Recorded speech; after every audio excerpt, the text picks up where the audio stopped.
Good morning. Welcome in P block chemistry.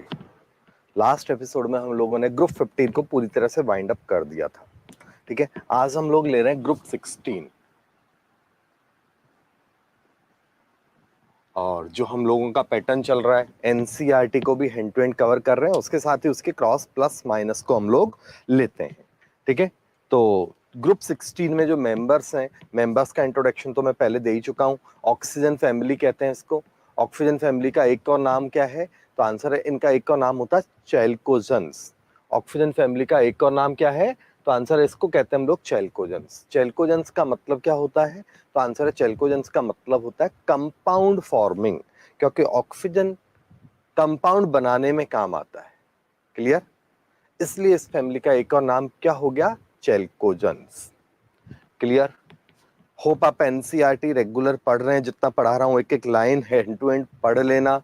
Assignment आज evening तक upload हो जाएंगी पी ब्लॉक की।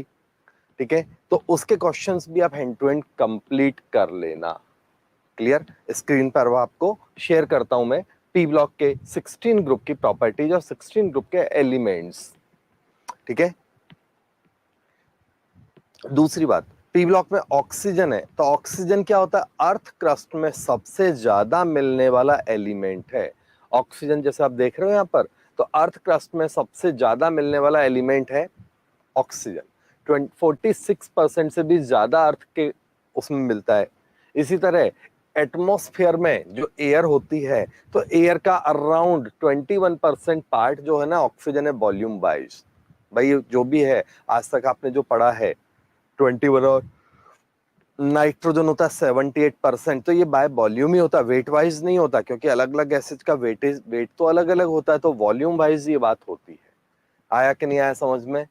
सल्फर अर्थ में बहुत कम होता है। ठीक है ना, 0.03 से 0.1%, तो इतना याद रखने की जरूरत नहीं है। सल्फर जो अर्थ में होता है वो सल्फेट्स के फॉर्म में सबसे ज्यादा मिलता है, और दो सबसे मेन सल्फेट यहाँ दे रखे हैं।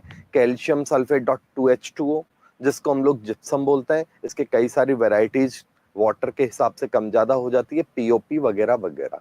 दूसरा होता है एप्सम सॉल्ट, फॉर्मूला याद रखना MgSO4.7H2O। MgSO4.7H2O को बोलते हैं एप्सम सॉल्ट, अंडरलाइन कर लो इसको। ठीक है ना, वेराइटा, वेराइटा वाटर BaSO4 होता है। क्लियर है कि नहीं?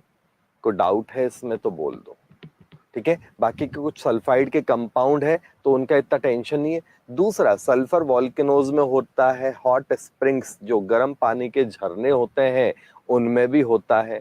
इसी तरह से ऑर्गेनिक मटेरियल जैसे एग है, प्रोटीन है, इस तरह के जो कंपाउंड्स है उनमें भी सल्फर होता है। उसके अलावा ऑक्सीजन सल्फर के बाद जो कम पॉपुलर कंपाउंड है, जो अर्थ में या एनवायरनमेंट में बहुत कम मिलते हैं, सिलेनियम, टेलुरियम और पोलोनियम, उनकी बात करते हैं यहाँ पर। तो ये क्या होता है? सल्फाइड ओर्स के साथ ही मिलते हैं।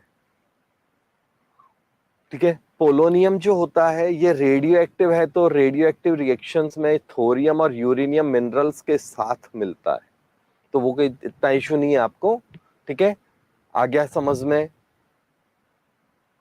अगला जो है इसके बाद आता है 116, अन अनहेक्सियम। तो ये एक एलिमेंट है 116। ठीक है, तो उसका टेंशन आपको लेना नहीं है। चलो आगे चलते हैं हम लोग, आगे स्लाइड करें भाई प्लीज। ठीक है, नीचे तक का आप देख सकते हो, देखना है तो। अब टेबल है, जो टेबल मैं आपको पहले भी बता चुका हूं, तो उस टेबल को स्किप कर रहे हैं हम लोग। ये टेबल आपकी ऑलरेडी हो चुकी है, तो ये पहले देख चुके हैं, तो इसको स्किप कर रहे हैं। आगे मूव करते हैं हम। इलेक्ट्रॉनिक कॉन्फ़िगरेशन, NS2 NP4 इनका इलेक्ट्रॉनिक कॉन्फ़िगरेशन होता है। क्लियर है? जनरल वो आपको पहले बता चुका हूं। तो साइज, IP, EA, इलेक्ट्रोनेगेटिविटी, ये चार प्रॉपर्टीज हैं। तो आपको पता है टॉप टू बॉटम साइज बढ़ता है, IP कम होता है, इलेक्ट्रोनेगेटिविटी कम होती है। ऑक्सीजन से सल्फर में जब चलते हैं ना हम लोग बच्चों, तब इलेक्ट्रोनेगेटिविटी एकदम तेजी से चेंज होती है। उसके बाद ऑलमोस्ट सारे एलिमेंट्स की electronegativity almost and almost same बनी रहती है। क्लियर है? कोई डाउट है तो बोलो। तो ये सब पॉइंट हम पहले कर चुके हैं। तो अब हम चालू करते हैं physical properties of P block elements. P block elements की फिजिकल प्रॉपर्टीज की बात यहाँ कर रहे हैं हम लोग। तो पी ब्लॉक एलिमेंट्स की फिजिकल प्रॉपर्टीज में सारे के सारे मेंबर्स जो होते हैं वो क्या होते हैं, नॉन मेटल होते हैं एक्सेप्ट पोलोनियम। और पोलोनियम अभी थोड़ी देर पहले बताया था रेडियो एक्टिव है, इसकी हाफ लाइफ 13.8 डेज होती है। याद हो जाए अच्छी बात है, नहीं याद हो चल जाएगा, अगर कभी इससे हाफ लाइफ से रिलेटेड क्वेश्चन आएगा तो आपको उसका वैल्यू गिवन होगा, तो इसका टेंशन आप ना लें, ठीक है ना। अब अगला पॉइंट जो अंडरलाइन कर लेना है, सारे के सारे एलिमेंट्स में एलोट्रॉपी होती है। नाइट्रोजन फैमिली में ये बात याद है आपको, नाइट्रोजन एलोट्रॉपी शो नहीं करता। नाइट्रोजन से पहले की जो फैमिलीज थी उनमें भी आपको बताया था लेड में एलोट्रॉपी नहीं होती, कार्बन फैमिली में लेड एलोट्रॉपी शो नहीं करता। क्लियर? तो कार्बन फैमिली में लेड, नाइट्रोजन फैमिली में खुद नाइट्रोजन, और इस फैमिली के सारे मेंबर एलोट्रॉपी शो करते हैं। ये बात आपको ध्यान रखना है। क्लियर है कि नहीं? रटापिटा है बीपीएमपी जो हम पहले भी देख चुके हैं, टॉप टू बॉटम चलने पर बीपीएमपी क्या होता है, तो आंसर है टॉप टू बॉटम चलने पर बीपीएमपी बढ़ते हैं। ठीक है, ये बात हमेशा फिक्स होती है, इसका टेंशन आपको नहीं लेना है। ठीक है, चलो अब सल्फर यहाँ एसेट होता है, ऑक्सीजन O2। ये बात भी आपको याद है, बॉन्ड एनर्जी में मैंने बताई थी। सल्फर में सिंगल सिंगल बॉन्ड बनाने की नेचर होती है, कैटिनेशन की प्रॉपर्टी होती है, क्योंकि इसका बॉन्ड एनर्जी बहुत ज्यादा होता है कंपेयर में ऑक्सीजन के। ऑक्सीजन में छोटा साइज होता है, याद है आपको? तो ऑक्सीजन का छोटा साइज जो है, तो उसके कारण उसमें लॉन पेयर रिपल्शन आ जाता है, इसलिए ऑक्सीजन के दो यूनिट केवल स्टेबिलिटी के लिए जुड़ते हैं डबल बॉन्ड बना के। सल्फर में S8 single single single bond के कारण ऐसा हो जाता है। ये बातें हमने रिवाइज कर ली है, ये बातें हम पहले सब कुछ लगभग कर चुके हैं। अब हम बात करते हैं यहाँ पर केमिकल प्रॉपर्टीज की। तो केमिकल प्रॉपर्टीज में भी आपको मैं एक बार बोर्ड पे बता देता हूँ, वैसे बताई हुई है ये बात भी आपको, बट दोबारा से मैं बोर्ड पे एक बार समझा देता हूँ। तो बोर्ड पे अपन लोग देखते हैं, अब देख लो 2, 4, 6 केमिकल प्रॉपर्टीज है, ऑक्सीजन का एनामोलस नेचर होता है। तो अब देखते हैं हम लोग बोर्ड पर केमिकल प्रॉपर्टीज में ऑक्सीडेशन स्टेट। अगर मैं बात करूं, ऑक्सीजन जो होता है -2 जनरली सबसे मेन शो करता है। सल्फर का ऑक्सीडेशन नंबर ये होता है, सिलेनियम 2, 4, 6 भी शो कर देता, बट 6 अंडरलाइन कर रहा हूं, बहुत रेयर होती है। टेलुरियम में भी 2 और 4 मेन होती है, 6 वहां पर भी कंडीशनल बनता है, तो आप छोड़ सकते हो उसको। Polonium because of radio active nature के कारण पोलोनियम जो होता है उसको इग्नोर कर रहे हैं हम लोग। ये मेन ऑक्सीडेशन स्टेट है। ऑक्सीजन का +1 होता है कहां पर, O2 O2F2 में। ऑक्सीजन अगला एग्जाम्पल है, यहां पर ऑक्सीजन +1 हो गया, ऑक्सीजन +2 होगा केवल एक कंपाउंड में, OF2 में, बिकॉज ऑक्सीजन की पावर ज्यादा है, फ्लोरीन इज मोर पावरफुल और more electronegative than oxygen.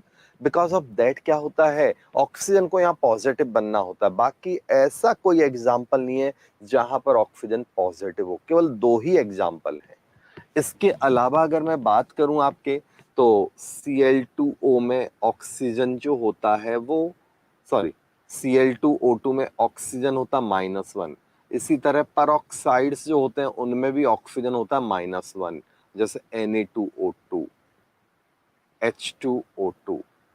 Super oxides में, ये ऑक्सीजन का ज्ञान दे रहा हूं, सुपर ऑक्साइड्स में जो होता है ऑक्सीजन वो होता है O2-1, KO2, जैसे एक एग्जाम्पल है RbO2। क्लियर? ये बात आपकी हो गई, हाँ या ना? कोई डाउट है? चले हम आगे, प्रॉब्लम है तो बोल दो।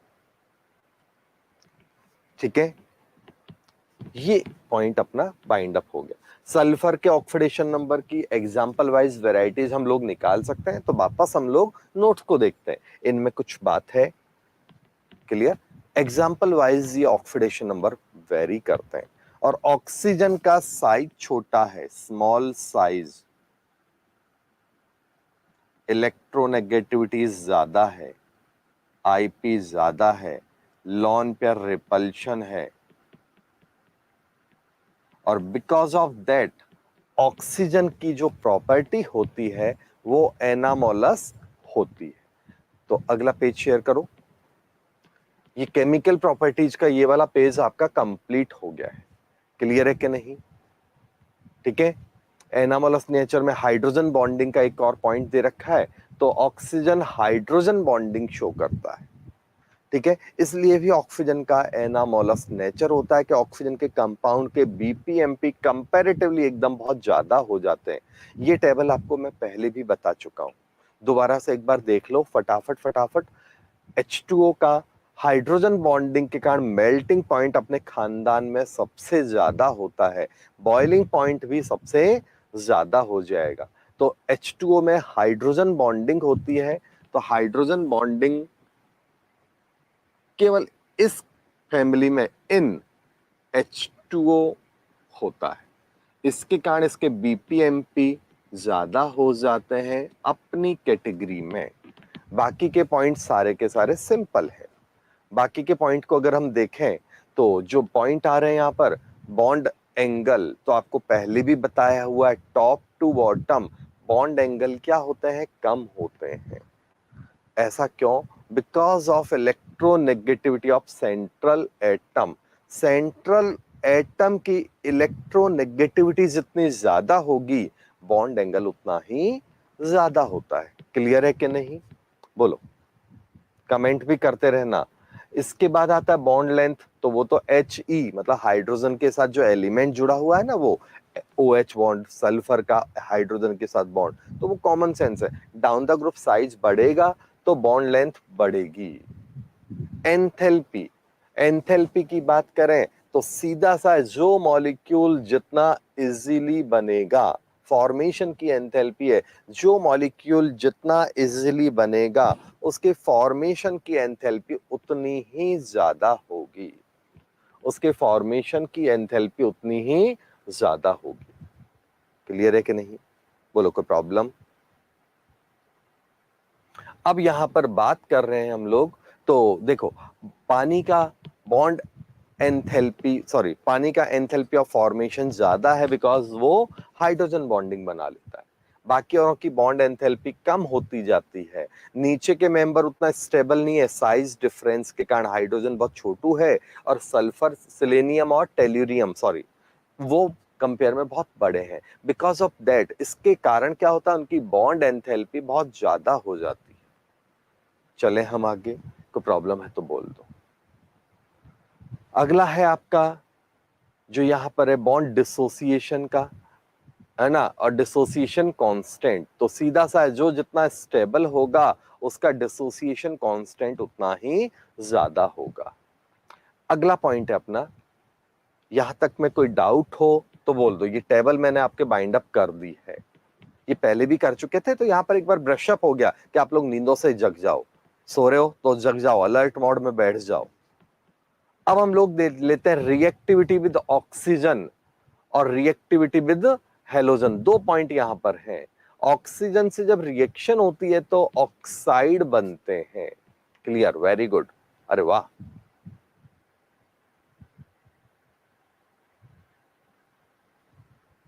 ठीक है, तो रिएक्टिविटी विद ऑक्सीजन में ऑक्साइड बनते हैं। यहां पर जो ऑक्साइड है, पहले वहां देख लो फिर बोर्ड पे समझा देता हूं मैं। तो यहां जो ऑक्साइड है उसमें पहला पॉइंट है O3। ऑक्सीजन का जो ऑक्साइड है वो है O3। तो O3 क्या होता है आपका? तो O3 ऑक्सीजन का ही एलोट्रॉप है। क्लियर है कि नहीं? चले हम आगे।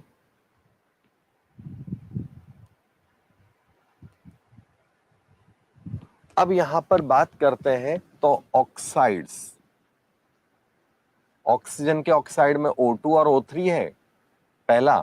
फिर सल्फर के ऑक्साइड्स में जो दो पॉपुलर ऑक्साइड है SO2 और SO3 है, SeO SeO2, ये इसके दो मेन ऑक्साइड्स हैं, SeO और SeO2, ये इसके दो मेन ऑक्साइड्स यहां पर हम लोग देख रहे हैं। ठीक है, फिर TeO और TeO2, ये चार ऑक्साइड्स हैं। तो ये बोथ आर एलोट्रॉप्स, ध्यान रखना, both are allotropes of each other, ये एक दूसरे के एलोट्रॉप है। जैसे डायमंड के होते, कार्बन के होते हैं ना, डायमंड ग्रेफाइट, वैसे ही ऑक्सीजन और ओजोन एलोट्रॉप है। मार्क कर लेना, इंपॉर्टेंट है, कई बार आता है। सल्फर के अगर हम कम करें तो सल्फर के दोनों गैस हैं।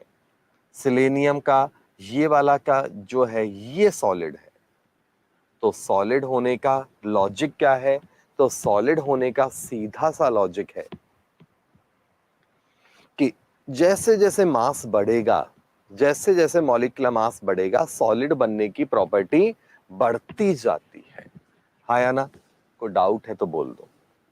ठीक है, एक और बात, टॉप टू बॉटम जब चलते हैं तो रिड्यूसिंग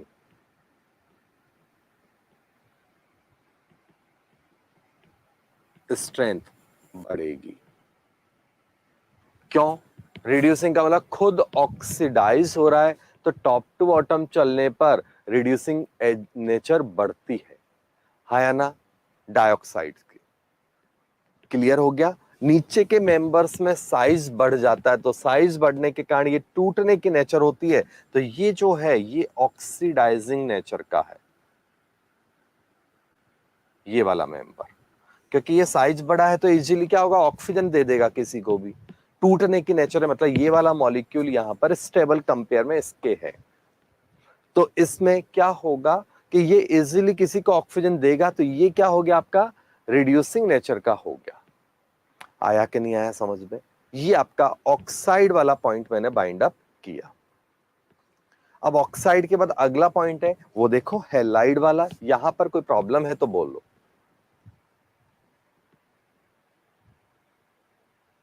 चलो, अब ऑक्साइड वाला पॉइंट देख लो। ठीक है,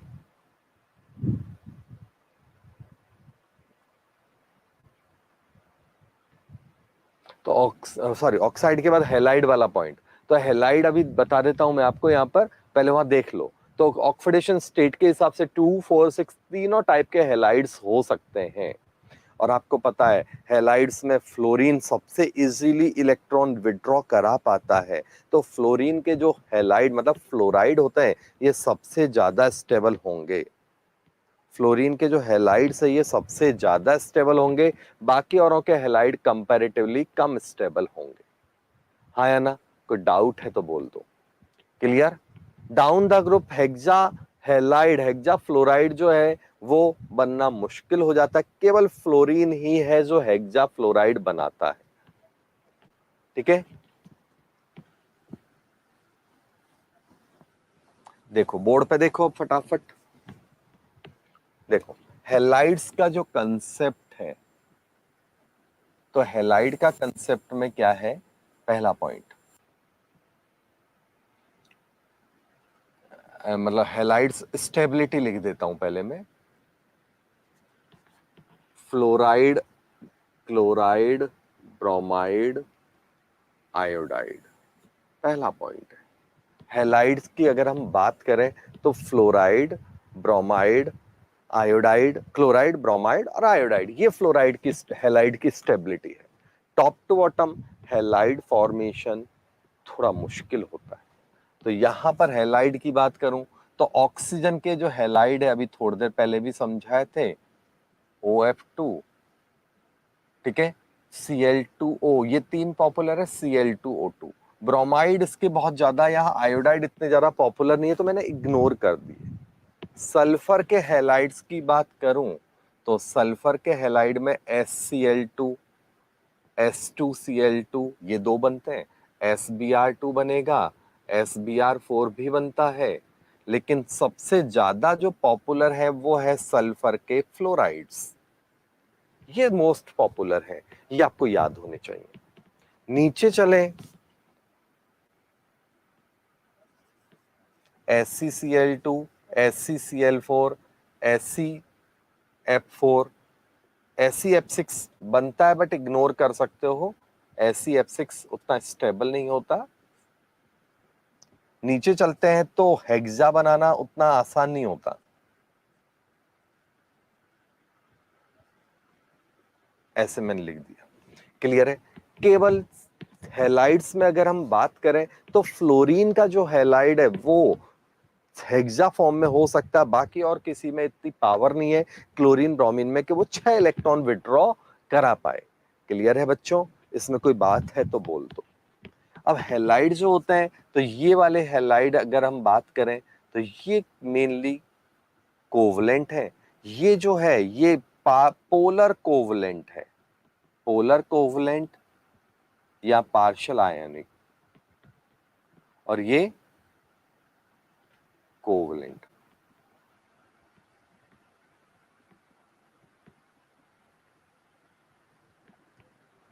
चले हम आगे, कोई प्रॉब्लम है तो बोल दो। ये एक पॉइंट हो गया। नेक्स्ट इसके बाद का टॉपिक हम लोग लेते हैं हैलाइड्स का। तो अगला टॉपिक हैलाइड्स में नोट्स में देखते हैं। यहां तक कोई डाउट है तो कमेंट भी हैंड टू हैंड देते जाओ भाई, जल्दी से, ठीक है।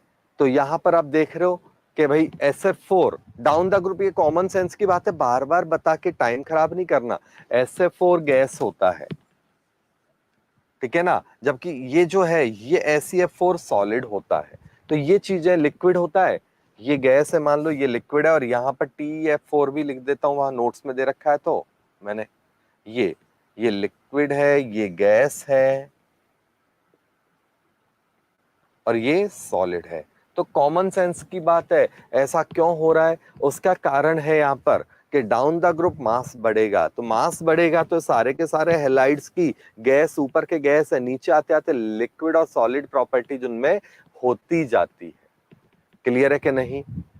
हाइब्रिडाइजेशन की स्ट्रक्चर वाला पॉइंट दे रखा है, तो वो बात हम पहले ही कर चुके हैं। जैसे SF6 होता है, मान लो SF4 का हाइब्रिडाइजेशन देखो, किसी का भी देख लो, SF4 में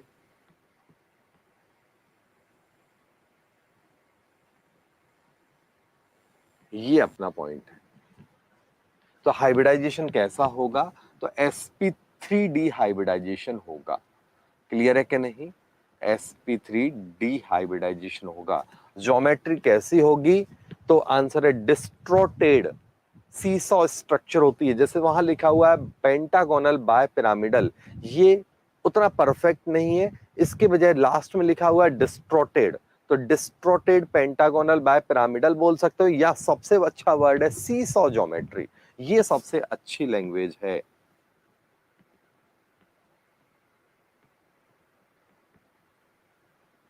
सीसॉ ज्योमेट्री आया कि नहीं आया समझ में, बोलो कोई डाउट है। ठीक है, अगर मान लो कहीं पर SF6 की बात करूं मैं, तो SF6 में क्या होगा, ऑक्टाहेड्रल ज्योमेट्री होती है।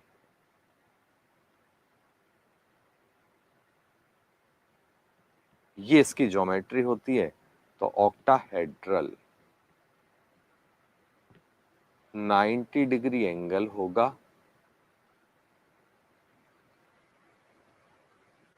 ऑक्टाहेड्रल होगा, ऑक्टाहेड्रल होगा। निखिल त्यागी, आपको PVC प्रोग्राम ज्वाइन करना है तो आप नीचे जो है, मतलब अपना जो मतलब नीचे की तरफ डिस्क्रिप्शन में सारी डिटेल लिखी हुई है, तो उसको आप देख के उस नंबर पे बात कर सकते हैं। कूपन वगैरह जो भी है वो आपको स्पेशल कूपन प्रोवाइड करा दिए जाएंगे, अभी कुछ ऑफर भी चल रहा है, तो आप डिस्क्रिप्शन वाले बॉक्स में जाके और पूरी डिटेल ले सकते हैं। क्लियर, या उस नंबर पे, वहां पर जो एक टोल फ्री नंबर है, तो उस पर आप बात करके पूरी इंफॉर्मेशन ले सकते हैं। अभी आपको काफी अच्छे पैकेज भी मिल रहे हैं, काफी डिस्काउंट रेट पे आपको मिलेगा। ये 1-2 दिन का भी प्रोग्राम है अभी, ठीक है ना, ये वीक का। चलो अब हम लोग बात कर रहे हैं, अगर डायहैलाइड्स की बात करूं, जैसे कोई भी एक डायहैलाइड उठा लिया, मान लो टेट्रा समझा दिया, हेक्सा समझा दिया, डायहैलाइड है SeCl2। तो SeCl2 में जैसे 2 लॉन पेयर होते हैं, 2 क्लोरीन यहां जुड़ गए, तो sp3 हाइब्रिडाइजेशन होगा, एंगुलर या ज्योमेट्री बेंड शेप होगी, बेंट शेप या एंगुलर ज्योमेट्री होगी। कोई डाउट है तो बोल दो। आ गया समझ में? ये मैंने आपको हैलाइड्स का कंसेप्ट समझाया। आगे अपन वापस नोट्स को देखते हैं, अगले पेज पर मूव करते हैं। इसमें किसी को कोई बात करनी हो तो बोल दो। तो ये बात बार बार नहीं आनी चाहिए, एक बार हाइब्रिडाइजेशन का कंसेप्ट क्लियर कर लो। ये बात यहाँ बार बार टाइम पास करने के बजाय बेटर है कि आप एक झटके में सारे कंसेप्ट को देख लो। यहां पर एक चीज रिएक्शन दे रखी है, Ac2Cl2। Ac2Cl2 का डिस्प्रपोर्शनेट हो जाता है। डिस्प्रपोर्शनेशन का कंसेप्ट मैंने समझा दिया था, एक बार दोबारा से अभी समझा देता हूं। तो Ac2Cl2 डिस्प्रपोर्शनेट होगा, मतलब इसका ऑक्सीडेशन भी होगा और इसका रिडक्शन भी हो जाएगा। क्लियर हो गया? अब हम देखते हैं डाइऑक्सीजन। डाइऑक्सीजन मतलब ऑक्सीजन जो होता है ना, ऑक्सीजन गैस, उसी को हम लोग डाइऑक्सीजन बोलते हैं। तो इसका सबसे पहला बात होता है इसका प्रिपरेशन कैसे किया जाए। तो ये जो रिएक्शन यहाँ पर दे रखी है, तो ऑक्साइड ऑक्सीजन कहाँ से लिबरेट होंगे, जो भी ऑक्साइड सॉल्ट होते हैं, जैसे ऑक्साइड सॉल्ट का मतलब है यहाँ क्लोरेट दे रखे हैं आपको, नाइट्रेट दे रखे हैं, पर मैग्नेट दे रखे हैं, ये काफी कॉमन है। तो ये जो ऑक्साइड सॉल्ट होते हैं, इन ऑक्साइड सॉल्ट्स को जब गर्म करोगे तो ऑक्साइड्स में से ऑक्सीजन अलग हो जाएगा, रिमेनिंग पार्ट आपका अलग हो जाएगा। जैसे ये सबसे पॉपुलर रिएक्शन है जो आप छोटी क्लास से भी कर रहे हो। KClO3 को जब गर्म करते हैं MnO2 की प्रेजेंस में, तो क्या होगा? तो आंसर है KCl बनेगा, साथ में ऑक्सीजन गैस निकलेगी। क्लियर है कि नहीं? दूसरा, थर्मल डिकम्पोजिशन ऑफ मेटल्स जो इलेक्ट्रोकेमिकल सीरीज में काफी नीचे होते हैं, मतलब कम रिएक्टिव जिन्हें कह सकते हैं, तो उनके थर्मल डिकम्पोजिशन से भी हम ऑक्सीजन बना सकते हैं। तीसरा, H2O2। H2O2 को भी जब इलेक्ट्रोलिसिस करवाते हैं H2O2 का, तो भी हाइड्रोजन और ऑक्सीजन दोनों अलग अलग होते हैं। फटाफट यहां देख लो आप स्क्रीन पर। पहला है KClO3, जब इसको MnO2 के साथ गरम करते हैं तो KCl अलग होगा, साथ में ऑक्सीजन निकल जाएगा। बैलेंस करना है तो कर लो, बट ये इस उम्र में बैलेंसिंग हम लोगों के बजाय बेटर कि आप लोग खुद बोले कि सर हो जाएगा, हम कर देंगे। क्लियर है कि नहीं? ये तो KClO3 का लेबोरेटरी प्रिपरेशन हुआ, इसे लैब प्रिपरेशन भी बोलते हैं, लेबोरेटरी। दूसरा है हीटिंग ऑफ ऑक्साइड, जो वहां दे रखा है, हीटिंग ऑफ ऑक्साइड। तो इसका आपको कंसेप्ट समझाया था। क्या समझाया था? जो सिल्वर, गोल्ड, प्लेटिनम, इस तरह के जो ऑक्साइड हैं, इनको जब ऑक्साइड्स हैं, इनको जब गर्म करते हैं तो ऑक्सीजन अलग हो जाएगी, और सिल्वर, गोल्ड, प्लेटिनम वगैरह वगैरह जो भी है, वो जो रिएक्टिविटी सीरीज में हाइड्रोजन से नीचे है, मतलब जिनको इनर्ट या नॉवल गैसेज कहते हैं, उनके लिए ये बात लग रही है। तो उनमें क्योंकि उनका फ्री एग्जिस्टेंस होता है, तो सिल्वर है अलग, ऑक्सीजन को अलग कर दिया और खुद अलग हो गया। क्लियर हो गया? तो ऐसा बन सकता है। ये बात पहले भी मैं ट्रिक बता चुका हूं आपको, दोबारा देख लो। रिएक्टिविटी सीरीज में मतलब जो नॉवल या इनर्ट गैसेज हैं, नॉवल मेटल्स, ये कंसेप्ट क्या है, नॉवल मेटल ऑक्साइड के साथ ही, ये बात ध्यान रखना, क्योंकि बच्चों को यही एक कॉमन प्रॉब्लम होता है, सर वहां रिएक्शन किसी में तो मेटल बना दिया और किसी में उसका ऑक्साइड ही छोड़ा हुआ है। तो सीधी सी बात है, नॉवल मेटल का फ्री एग्जिस्टेंस है तो वो मेटल फॉर्म में हो सकता है, ऑक्सीजन वहां से अलग निकल जाएगी। क्लियर? लेकिन जो लेस रिएक्टिव मेटल है, लेस रिएक्टिव, ये तो इनर्ट है, उनको गर्म करेंगे तो मेटल ऑक्साइड बनेगा, पूरी तरह से अलग नहीं होगा, साथ में ऑक्सीजन गैस निकलती है। मेटल ऑक्साइड बनेगा, साथ में ऑक्सीजन गैस निकलती है। ये चले हम आगे, कोई प्रॉब्लम है तो बोल दो। जैसे कौन से हैं, मान लो Fe2O3 है, उसको ही गर्म कर दिया हमने, तो FeO बनेगा, साथ में ऑक्सीजन गैस निकलेगी। Fe का दूसरा ऑक्साइड है Fe3O4, उसके साथ भी यही क्रियाक्रम होगा। बैलेंस आप करते रहना घर पे बैठ के। लेड का ऑक्साइड है मान लो PbO2, गर्म करोगे तो Pb अलग निकल जाएगा, सॉरी PbO अलग निकलेगा, O2 अलग बनेगा। हाँ या ना, कोई डाउट है इसमें? तो जो कम रिएक्टिव है उनकी बात कर रहा हूं यहां पर, ठीक है ना। और हाईली रिएक्टिव मेटल्स होते हैं,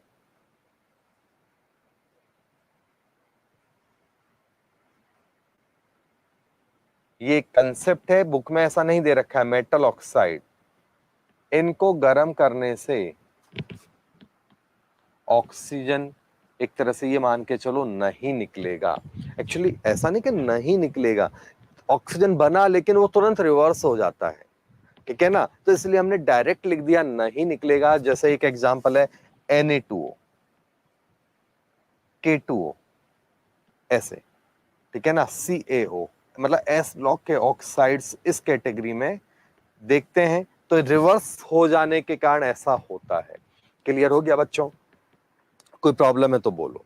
पैरेलल में यहां पर ऐसा नहीं कि केवल ऑक्साइड है, मान लो कार्बोनेट का भी समझ लेते हैं। सिल्वर कार्बोनेट को गर्म करेंगे तो क्या होगा, Ag2O बनेगा, साथ में CO2 गैस निकलती, पहले स्टेप में, ठीक है। लेकिन अगर मान लो इसको कंटिन्यूअस गर्म करते रहें तो Ag के साथ ऑक्सीजन गैस निकल जाती है। इट मींस जो इनर्ट या नॉवल मेटल कार्बोनेट है या उनके कंपाउंड है, सल्फेट, नाइट्रेट वगैरह वगैरह, उनको जब स्ट्रॉन्ग हीटिंग करते हैं तो ऑक्सीजन निकलेगा, साथ में मेटल अलग हो जाता है। और जो कार्बन या नाइट्राइट, नाइट्रोजन के ऑक्साइड, वो जो भी है वो साइड प्रोडक्ट में निकलते हैं, तो वो इतना इशू नहीं है। क्लियर हो गया सबको? कोई प्रॉब्लम है तो बोल दो, ठीक है। अगला,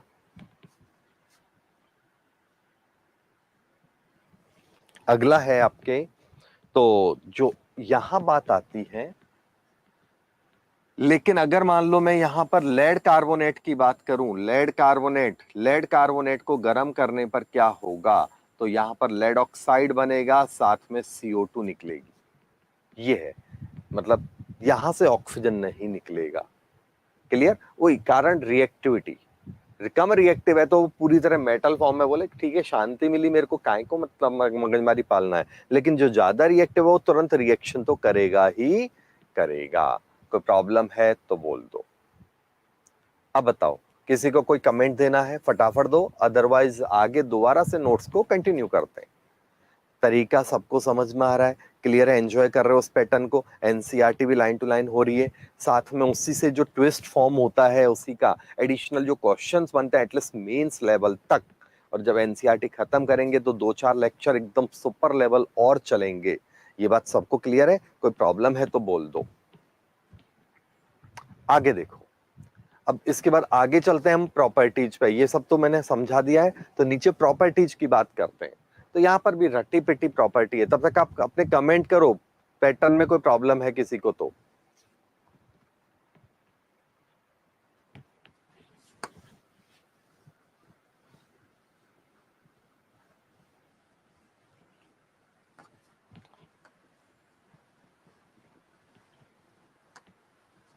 देखो, यहां हम लोग बात कर रहे हैं प्रॉपर्टीज की। प्रॉपर्टीज में ऑक्सीजन है, कलरलेस होता है, ऑडियोलेस होता है, ना कलर दिखता ऑक्सीजन का एनवायरनमेंट में कहीं, ना कोई स्मेल है। सूंघते तो पता है। अब आपको कहोगे सर कभी कभी कभी बास आती है, तो बास और कोई चीजों की आती है, दूसरे जो कंपोनेंट्स हो तो उनकी आती है, ऑक्सीजन या नाइट्रोजन की नहीं आती, ठीक है ना।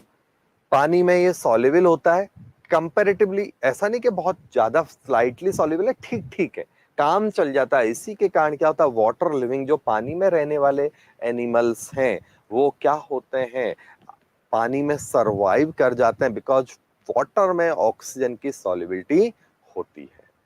पानी में ऑक्सीजन की सॉल्युबिलिटी के कारण ऐसा होता है, क्लियर? आया कि नहीं आया समझ में? बोलो। तो सफिशिएंट अमाउंट मतलब जितना जरूरत है उतना सॉल्युबल है, ये कह सकते हैं अपन, ठीक है ना। 90 केल्विन पर ये लिक्विड में बदल सकता है और 55 केल्विन मतलब दोनों बुरी तरह से नेगेटिव है डिग्री में। तो 90 केल्विन पर ये लिक्विड में बदलेगा और 55 केल्विन पर ये क्या होगा, सॉलिड में बदलेगा। आया कि नहीं आया समझ में? कोई डाउट है तो बोलो। ठीक है, ऑक्सीजन के 3 आइसोटॉप होते हैं, वो आपको सबको पता है, ठीक है ना। अब यहां पर एक बात आपको पता है, O2 O2 मॉलिक्यूल क्या होता है, पैरामैग्नेटिक नेचर का होता है, इसमें 2 अनपेयर्ड इलेक्ट्रॉन होते हैं। ये बात पता चली थी मॉलिक्यूलर ऑर्बिटल थ्योरी से, क्योंकि बीवीटी क्या कहता है, बैलेंस बॉन्ड थ्योरी कहता है कि ऑक्सीजन मॉलिक्यूल जो है वो डायामैग्नेटिक होना चाहिए, ऑक्सीजन मॉलिक्यूल डायामैग्नेटिक होना चाहिए। क्लियर है कि नहीं? तो बीबीटी में ऑक्सीजन क्या होना चाहिए, डायामैग्नेटिक। लेकिन ये गलत है, प्रैक्टिकली देखा तो ऑक्सीजन इन रियल पैरामैग्नेटिक होता है। एंड इसको सपोर्ट बाद में मिला था, एंड सपोर्टेड बाय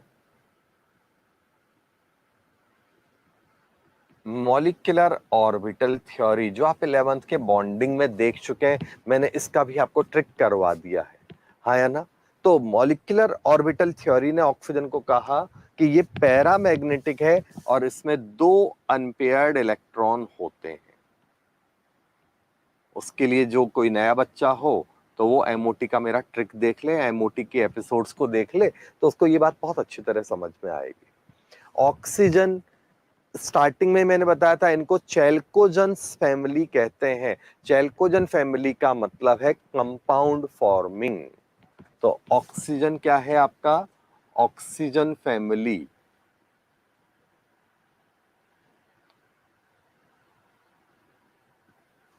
मतलब ग्रुप 16, इनका नाम क्या है, CHALCOGENS, चैल्कोजेंस।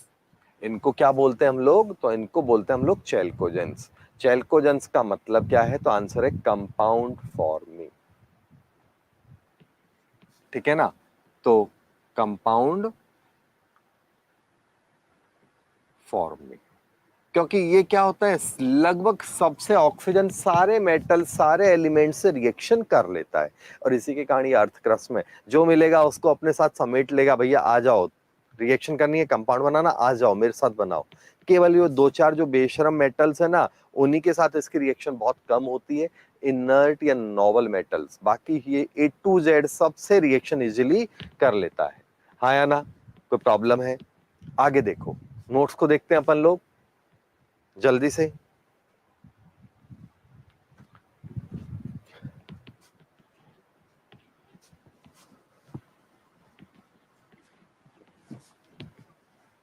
यहां पर देखो, ये बच्चों वाली रिएक्शंस हैं, टाइम वेस्टिंग रिएक्शन कहता हूं मैं अपनी लैंग्वेज में इसको, क्योंकि ऑक्सीजन देखो सबके साथ ऑक्साइड बना लेगा।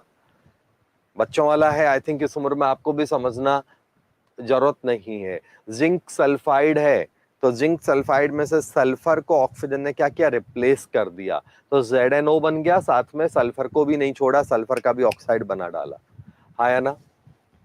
और मीथेन का तो कंबशन रिएक्शन है, हाइड्रोकार्बन का ऑक्सीजन से रिएक्शन होता है, CO2 एंड H2O बनता है, ये कंबशन रिएक्शन है। नीचे की जो 2 रिएक्शंस है उनकी कंडीशन जरूर ध्यान रखना आने वाली है। वैसे सल्फर के जो कंपाउंड बनेंगे ना H2SO4, उसमें V2O5 की प्रेजेंस में सल्फर डाइऑक्साइड क्वाइट स्टेबल है, तो ऐसे ही सल्फर ट्राइऑक्साइड में नहीं बदलता। ये वेनेडियम पेंटाऑक्साइड जो कैटलिस्ट है उसके साथ जब गर्म करते हैं तब सल्फर का ट्राइऑक्साइड बनेगा।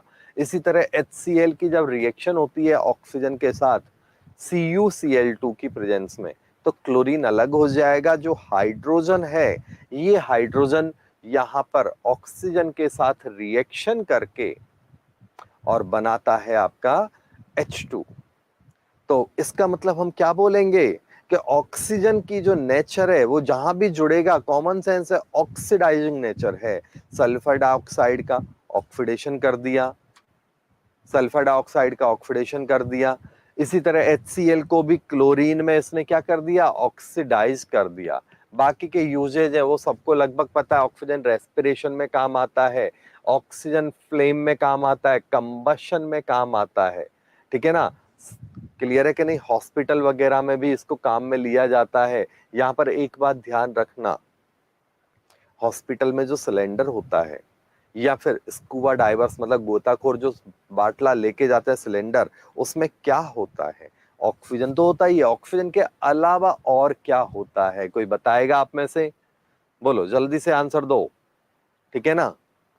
ऑक्सीजन मतलब हॉस्पिटल सिलेंडर्स में ऑक्सीजन के साथ कोई और केमिकल या कोई और मटेरियल भी होता है, वो कौन होता है ये बताओ। बाकी तो ऑक्सीजन है तो फ्यूल फॉर्म में काम आएगा, कंबशन में काम आएगा, ऑक्सीडाइजिंग एजेंट में काम आएगा, रेस्पिरेशन में काम आता है। तो ये सब रटे पिटे पॉइंट है। क्लियर? अब हम लोग नीचे ऑक्साइड देखते हैं, जब तक आप इस बात को आंसर दो भाई। सिंपल ऑक्साइड्स को देखते हैं अपन। तो ऑक्साइड्स की 3 कैटेगरीज हैं, यहां देख लो, फिर मैं बोर्ड पे समझाता हूं। कमेंट नहीं आया अभी तक भी, जल्दी करो भाई। गूगल सर्च करके तो नहीं दोगे? जल्दी आंसर दो।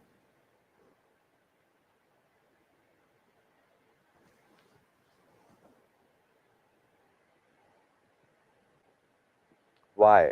ये मीन्स, वाई मीन्स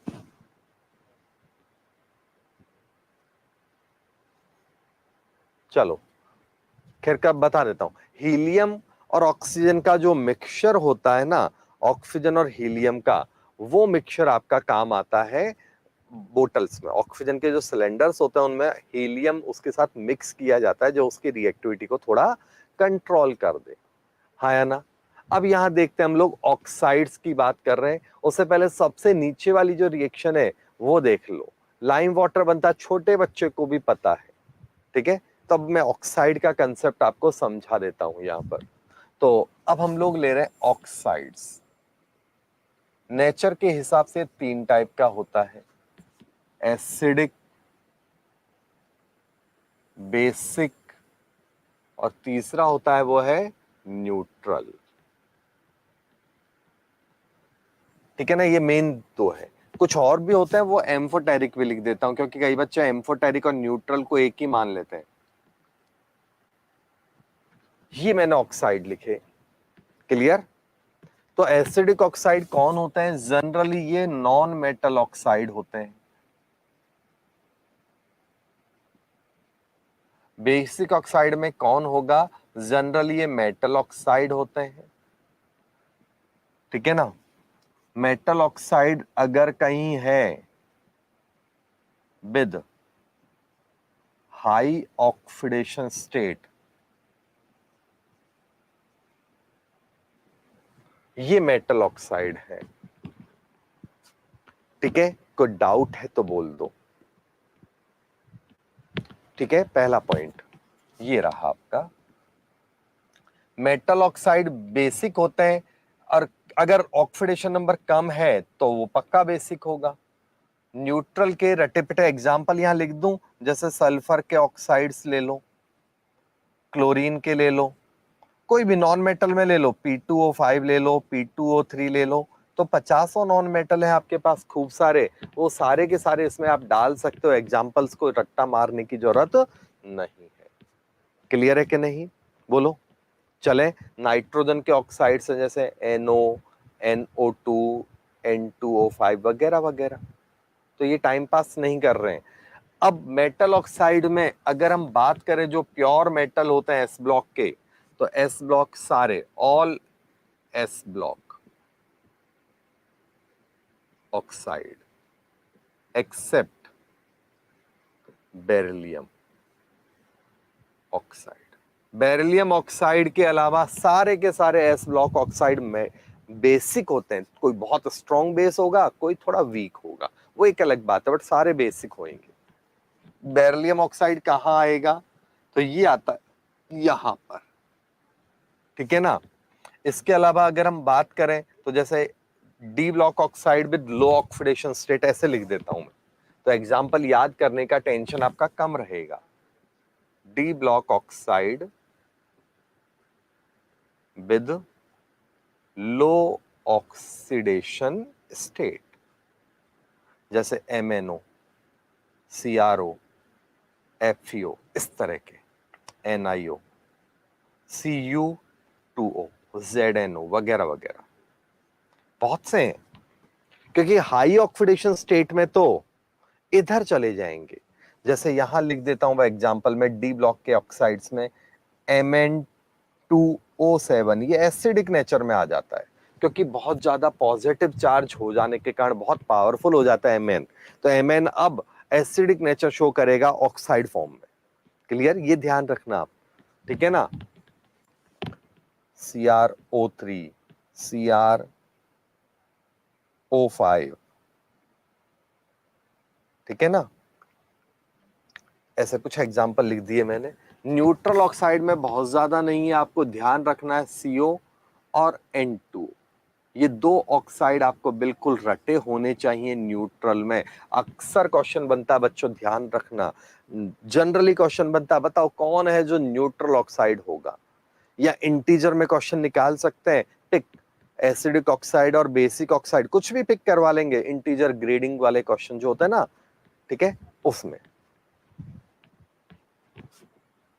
अगला केस देखो, यहां पर जो रटे पिटे आपको ध्यान रखने हैं, वो ध्यान रखने हैं ये वाला ZnO को यहां से इग्नोर कर दो, उतना अच्छा नहीं है वो। ZnO एम्फोटेरिक हो जाता है, SnO एम्फोटेरिक है, ठीक है ना, GaO, इस तरह के कुछ एग्जाम्पल हैं। मेन तो ये स्टार्टिंग के 2-3 तो बिल्कुल याद होने चाहिए आपको। ये ऑक्साइड का कंसेप्ट बताया। अब ये कैसे पता चले कि कौन एसिडिक है और कौन बेसिक है, इस ऑक्साइड का नेचर का कैसे पता चले कि कौन एसिडिक है और कौन बेसिक है, तो देखो मेटल ऑक्साइड पानी से रिएक्शन करने के बाद पता चलता है इसका।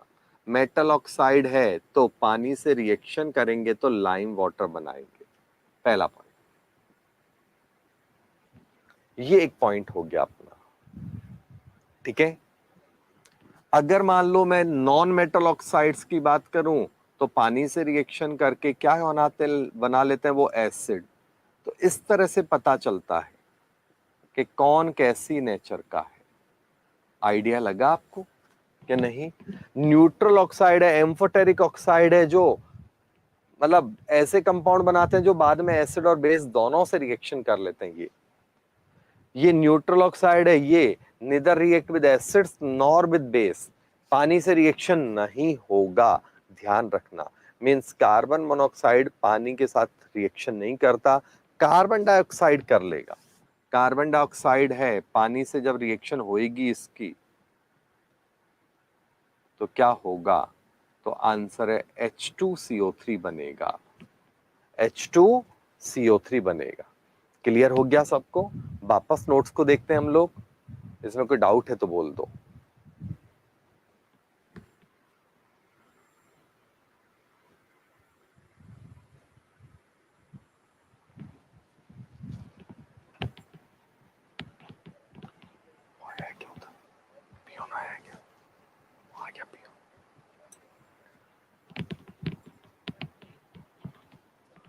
चलो, ऑक्साइड के बाद यहां जो देखो कि वो मैंने बता दिया है, Al2O3 की दोनों रिएक्शन है, ये भी मैंने बोली है, बचपन से पढ़ रहे हैं।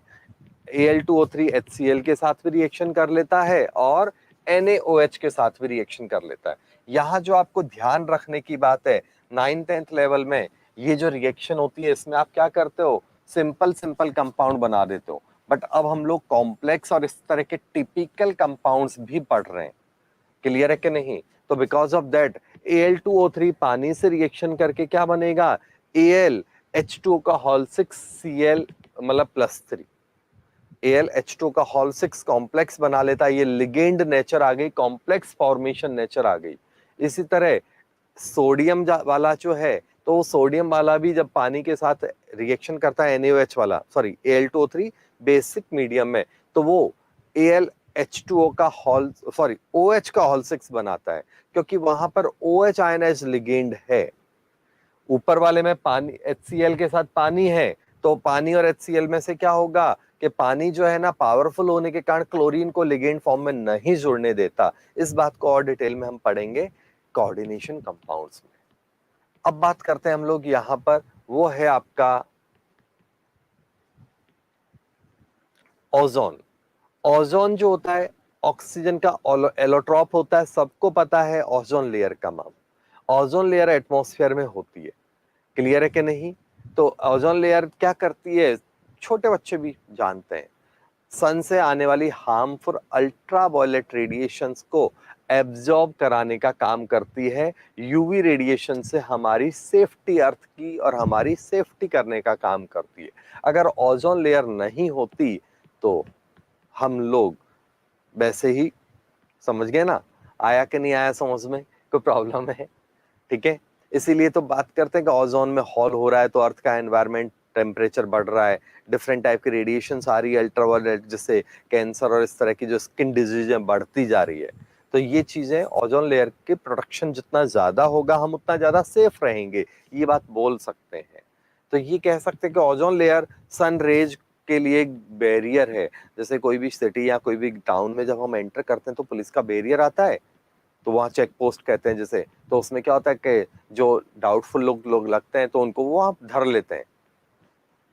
प्रिपरेशन, ओजोन का प्रिपरेशन कैसे होगा? तो ओजोन का प्रिपरेशन जिस इंस्ट्रूमेंट, जिस मशीन में होता है उसे कहते हैं ओजोनाइजर। यह नाम दिख नहीं रहा है, कोई बात नहीं।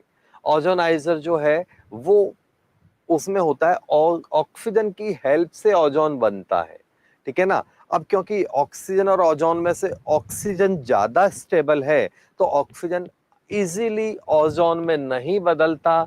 यहां पर हमें 142 किलो जूल एक मोल के लिए एनर्जी प्रोवाइड करनी पड़ती है।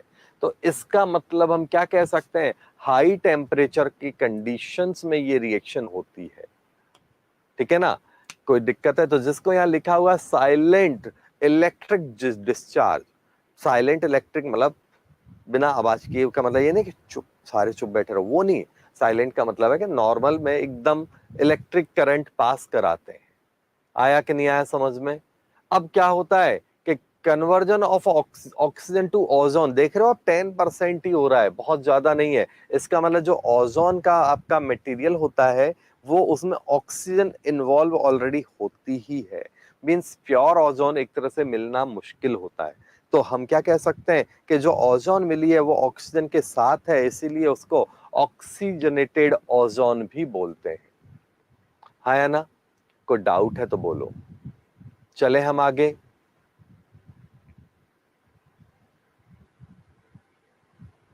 अब बात आती है कि हमें जो ओजोन मिली वो तो 10% मिली, 90% तो उसमें ऑक्सीजन है।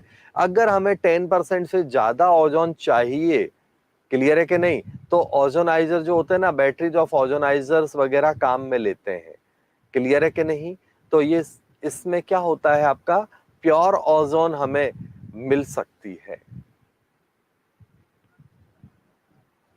कैसे मिलेगी? तो ओजोनाइजर में लिक्विड ऑक्सीजन को हम लोग धीरे धीरे करके ओजोन में बदलते हैं, वो कोई इतना इशू नहीं है।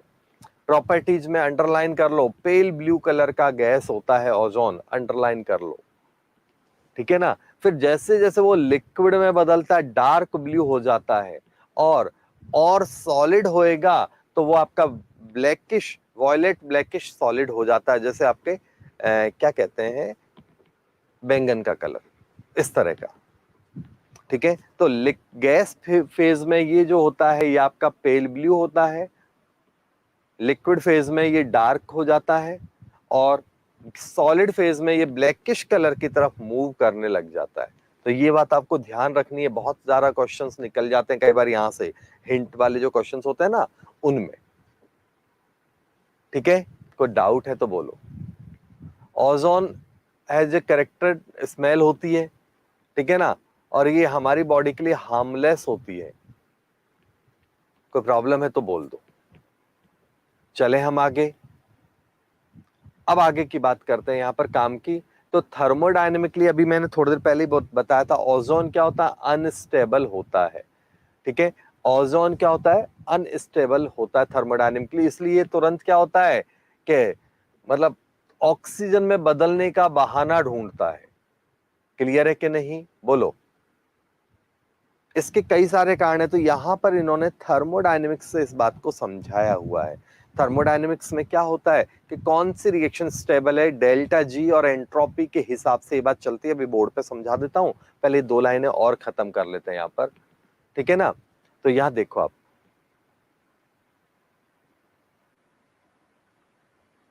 रिएक्शंस है, ओजोन की जो रिएक्शन है, तो ओजोन आपको पता है इजीली ऑक्सीजन में बदल रहा है, इसलिए एक पावरफुल ऑक्सीडाइजिंग एजेंट होता है। जो 2 रिएक्शन दे रखे वो भी बता देता हूं। तो यहां देखो बोर्ड पे, O3 इजीली O2 में बदल रहा है, उसका कारण क्या है, पहला 2 से भले 3, यहां पर ये डेल्टा H क्या हो गया, इसका नेगेटिव, मतलब एक्जोथर्मिक रिएक्शन है।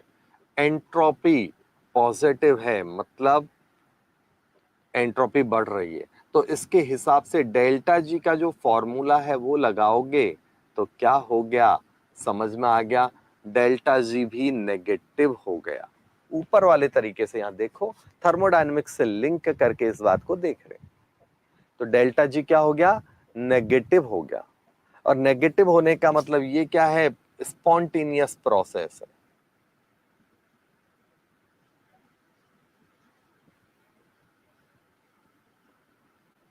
ये क्या है आपका, तो स्पॉन्टेनियस प्रोसेस है। चले हम आगे।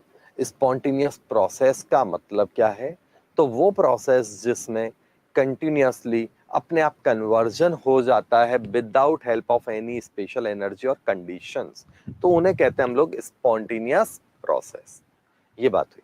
अब इसका मतलब क्या है, हम इसको सिंपल वे में देखें अगर एकदम बच्चों वाले तरीके से, तो प्राइमरी लेवल पे तो यही बात होगी। और इसी के कारण ये क्या है, एक स्ट्रॉन्ग ऑक्सीडाइजिंग एजेंट है, ऑक्सीजन सोर्स है। तो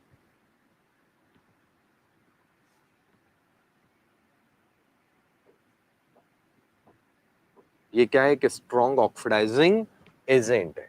ये इजीली किसी को भी ऑक्सीडाइज करा देता है।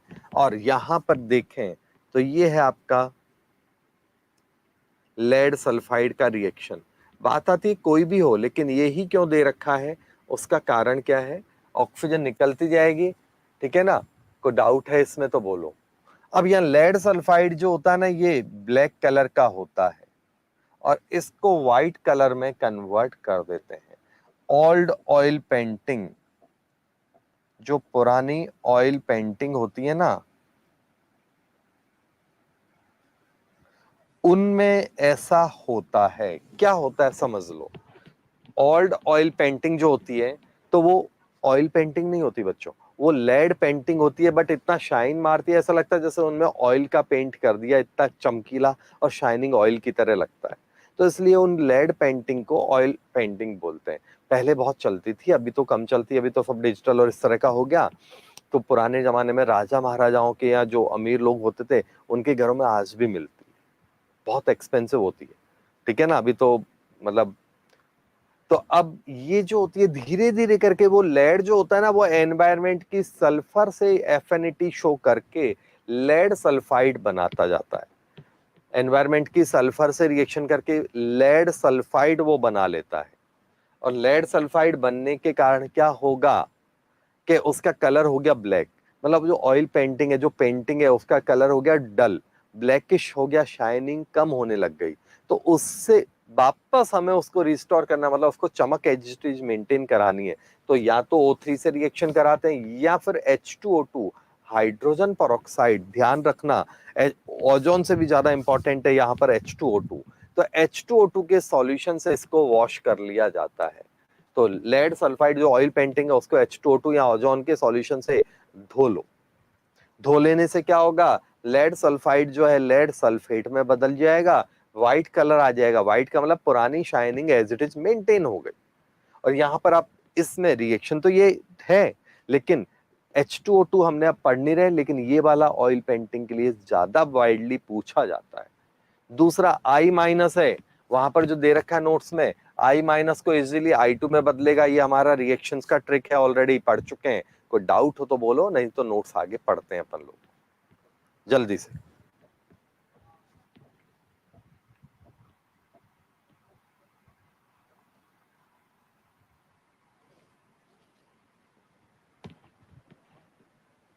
फुल स्क्रीन कर दो भाई।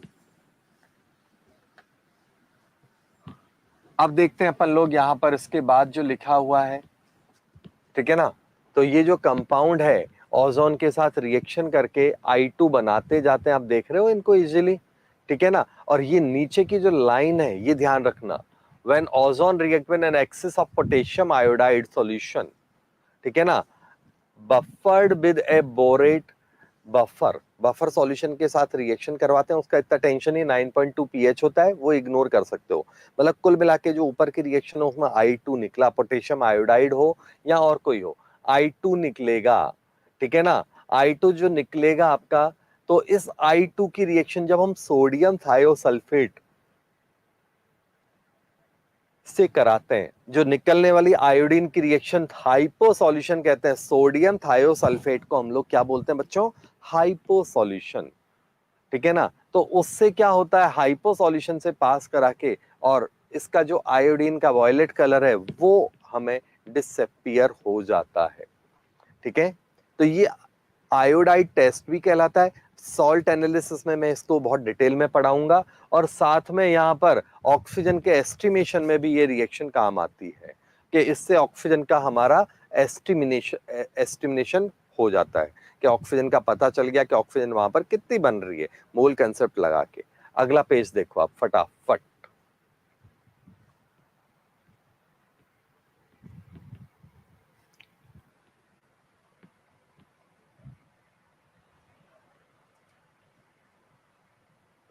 क्लियर है, नो डाउट, वेरी गुड, ठीक है। चलो यहां पर जो रिएक्शन दे रखे नाइट्रोजन की, वो टाइम पास है। नाइट्रोजन ओजोन है, तो ओजोन क्या करेगा, सबको ऑक्सीडाइज करा लेता है। क्लियर है कि नहीं। अब ये जो नाइट्रोजन ऑक्साइड वाली रिएक्शन है, या सल्फर के जो ऑक्साइड है, ये ओजोन का ये ही एक नेचर जो है ना, इसके लिए नुकसानदायी है या दुखदायी है। कैसे, तो नाइट्रोजन ऑक्साइड एसिडिक नेचर के हैं, रिएक्टिव है। सल्फर के ऑक्साइड्स हैं जो एसिडिक ऑक्साइड्स हैं, जो हार्मफुल गैसेज हमें, हम जिनको बोलते हैं। जैसे यहाँ एक एग्जांपल है नाइट्रोजन, ये ओजोन से इजीली रिएक्शन करके NO2 बना लेता है। तो एनवायरनमेंट में जब ये टॉक्सिक ऑक्साइड, मतलब एसिडिक नेचर के हार्मफुल ऑक्साइड बढ़ जाते हैं, तो एनवायरनमेंट में ये ओजोन लेयर से रिएक्शन करके उसको धीरे धीरे करके डिस्ट्रॉय करते रहते हैं। क्लियर है कि नहीं। तो ये ही नेचर इसकी क्या होती है, दुखदाई बोलते हैं मेरी लैंग्वेज में, दुखी कर रही है इसको। क्लियर हो गया। ओजोन में रेजोनेंस है, कोई डाउट है इसमें। रेजोनेंस में बॉन्ड लेंथ याद करो तो अच्छी बात है, नहीं तो मत, कोई दिक्कत नहीं है। 128 पिकोमीटर होती है। ऐसा नहीं कि एक साइड सिंगल होगा एक साइड डबल होगा, दोनों साइड का जो है बात यहाँ पर वो देखो आप। तो ओजोन में रेजोनेंस होता है। रेजोनेंस का कंसेप्ट भी मैं आपको पहले बता चुका हूं, या फॉर्मली एक बार बता देता हूं। ये देखो,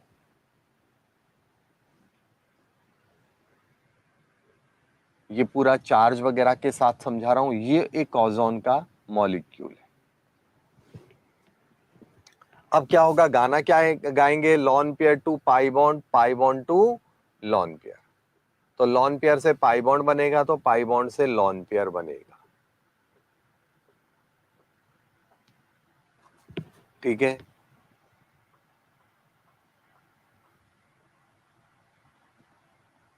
ये लो,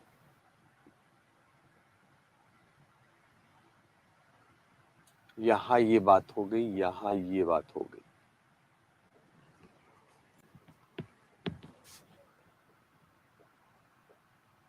ये रही, ठीक है। तो इस तरह से इसका रेजोनेंस हाइब्रिड बन जाता है, जिसमें ना पूरी तरह यहां सिंगल है ना पूरी तरह यहां डबल है। यहां पर देखो, कभी यहां पॉजिटिव है तो कभी यहां पर, सॉरी, यहां कभी नेगेटिव है तो यहां नेगेटिव है, यहां परमानेंट पॉजिटिव है। तो ये इसका रेजोनेंस हाइब्रिड बन गया। ठीक है, समझने के लिए सिंपल वे में इसको कोऑर्डिनेट बॉन्ड की हेल्प से भी समझ सकते हैं, तो कई बार ऐसा भी होता है, ठीक है ना। तो ये भी वैलिड स्ट्रक्चर है, ये स्ट्रक्चर ज्यादा अच्छी है, बट कोऑर्डिनेट बॉन्ड वाली स्ट्रक्चर भी कई कई बार पूछ ली जाती है आपसे क्वेश्चन में, इस तरह का कंसेप्ट दे दिया जाता है, तो ये बात आप ध्यान रखना, ठीक है। तो ओजोन का रेजोनेंस होता है, इसके कारण इसकी बॉन्ड लेंथ जो होती है, तो बॉन्ड लेंथ होती है आपके 124 पिकोमीटर, बॉन्ड एंगल जो होता है राउंड ऑफ 117 डिग्री होता है।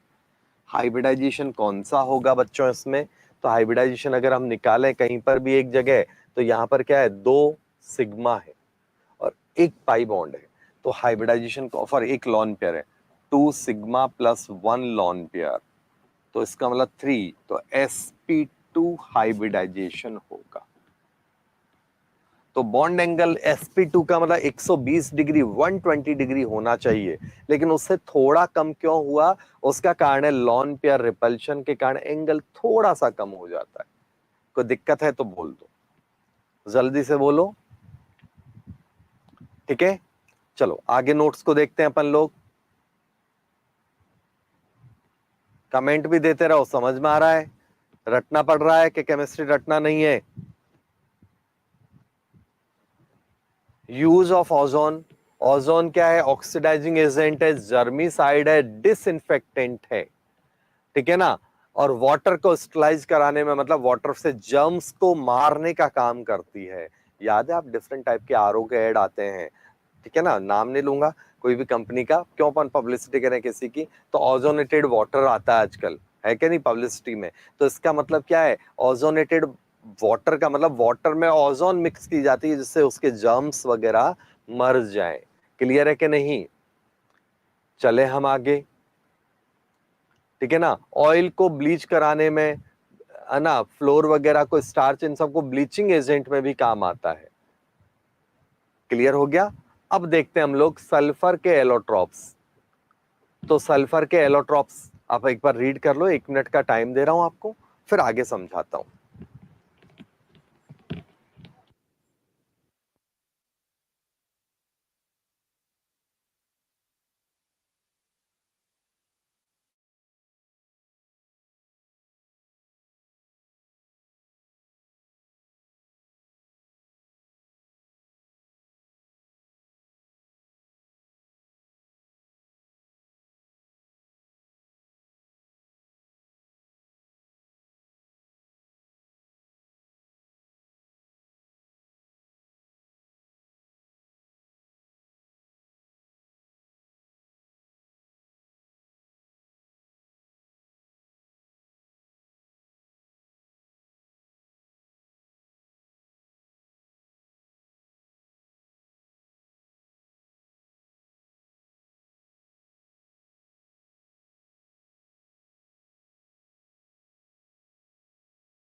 हाँ जी, होप पढ़ लिया होगा आपने।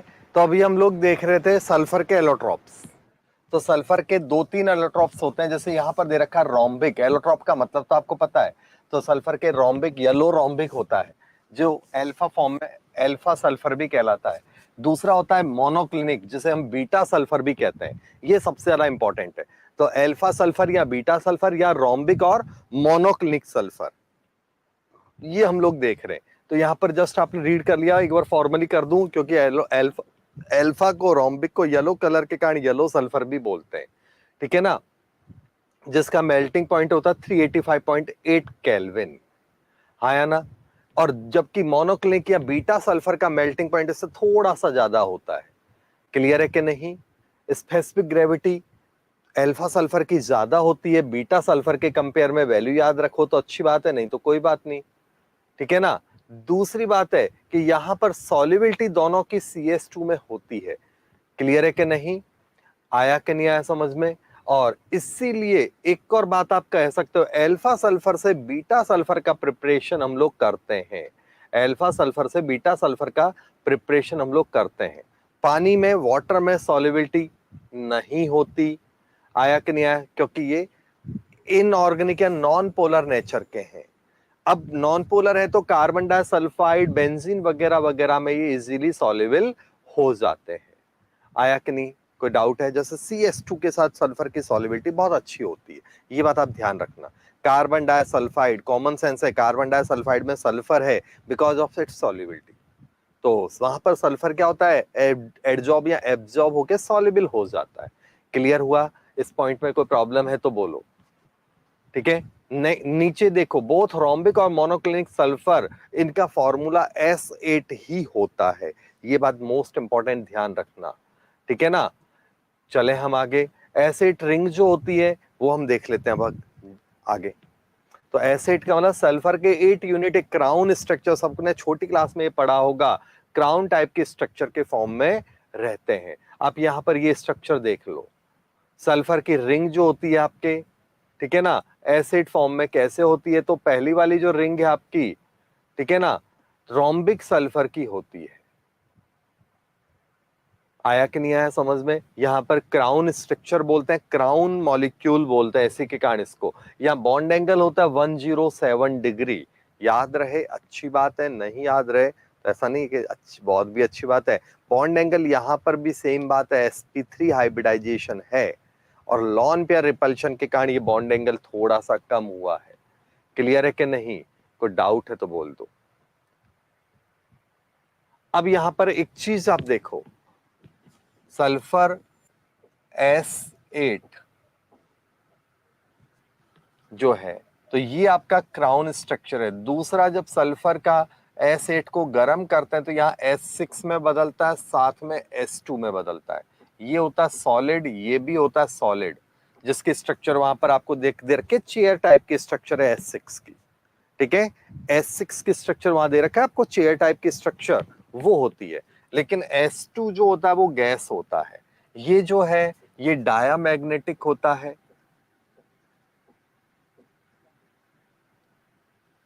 ये भी डायामैग्नेटिक होता है, बट ये होता है पैरामैग्नेटिक, लाइक ऑक्सीजन। स्टेबिलिटी इसकी S2 की कम होती है, बट इसकी जो भी प्रॉपर्टीज हैं वो ऑक्सीजन के जैसी ही होती हैं।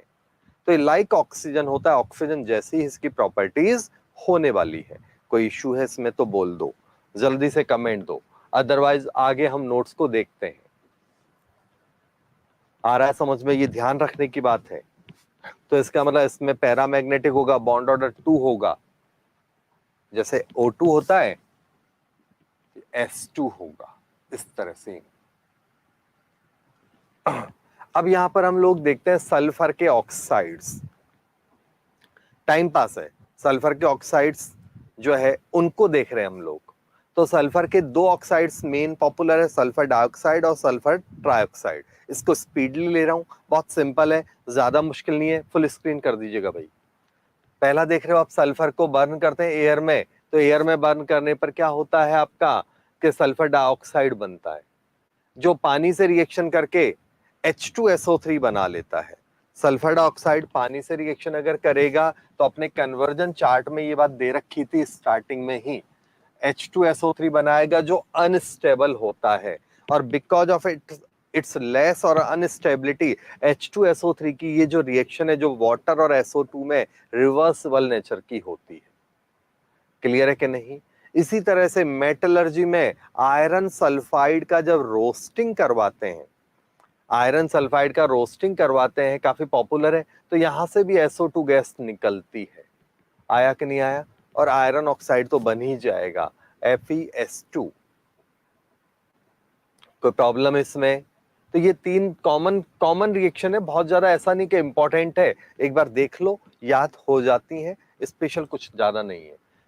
अगला जो पॉइंट आता है प्रॉपर्टीज की बात करें, तो प्रॉपर्टीज में पहली रिएक्शन आपको समझा दी है, हाँ ना? कलर वगैरह की बात देख लो, कलर लेस होता है लेकिन पंजेंट स्मेल होती है, नाक में घुसती है। आया कि नहीं आया समझ में? जो पटाखे वगैरह फोड़ते हैं तो उसके बाद जो स्मेल आती है एकदम नाक में घुसने वाली, सल्फर स्मेल, वो प्योर सल्फर की नहीं होती, उसमें ये सब मिक्स होता है। पानी में इजीली सॉल्युबल होता है, कोई डाउट है? ठीक है, तो यहां पर अगर हम देखें तो ये जो है रिएक्शंस में बोर्ड पे एक बार समझा देता हूं, पेज भी अगला कर दीजिएगा भाई।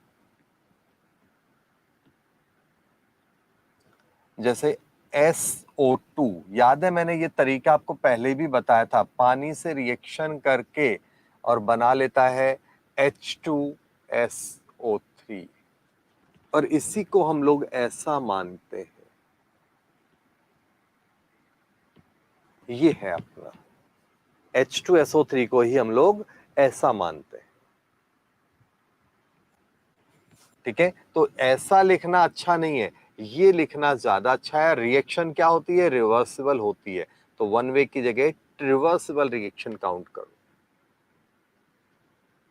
दूसरा, लेकिन अगर SO2 की रिएक्शन हम लोग NaOH से करा दें, तो आपको याद है पहले भी मैंने बताया था, रिएक्शन जब होती है तो Na2CSO3 बन जाएगा, Na2SO3 बनेगा। क्यों? कारण है ये एसिड फॉर्म में अनस्टेबल है, लेकिन अगर कहीं पर सॉल्ट बनता है तो सॉल्ट जनरली स्टेबल होते हैं, तो ये बात आपको ध्यान रखनी है, बात पहले भी मैं बता चुका हूं। ठीक है, अब Na2SO3 की आगे रिएक्शन अगर वाटर के साथ चल रही है कंटिन्यूअस, तो क्या होगा?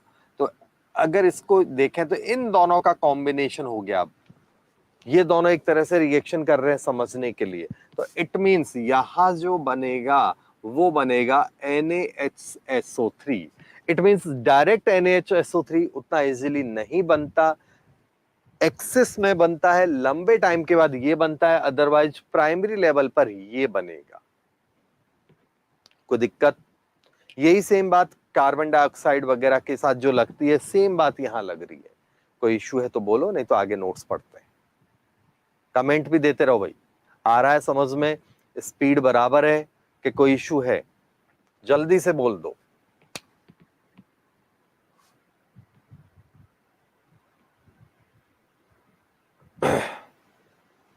कुछ कॉमन रिएक्शंस हैं जो बोर्ड की शायद जरूरत नहीं पड़ेगी। सल्फर की क्लोरीन, SO2 की क्लोरीन से रिएक्शन कराएंगे, SO2Cl2 बनेगा। ये भी कंपैरेटिवली इजीली बन जाता है, रिवर्स भी इजीली हो जाता है, हाँ या ना?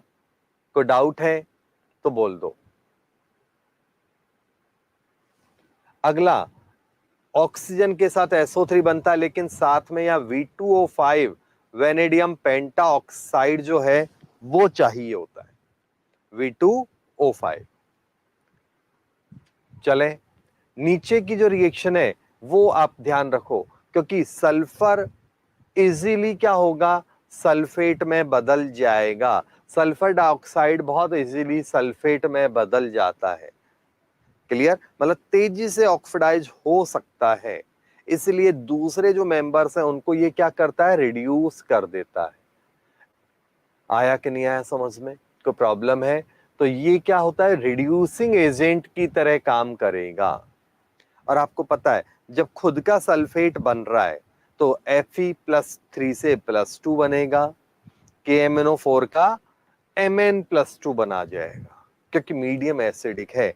तो KMnO4 एसिडिक मीडियम में, याद है कई बार बोल चुका हूं, अब तक याद हो जानी चाहिए।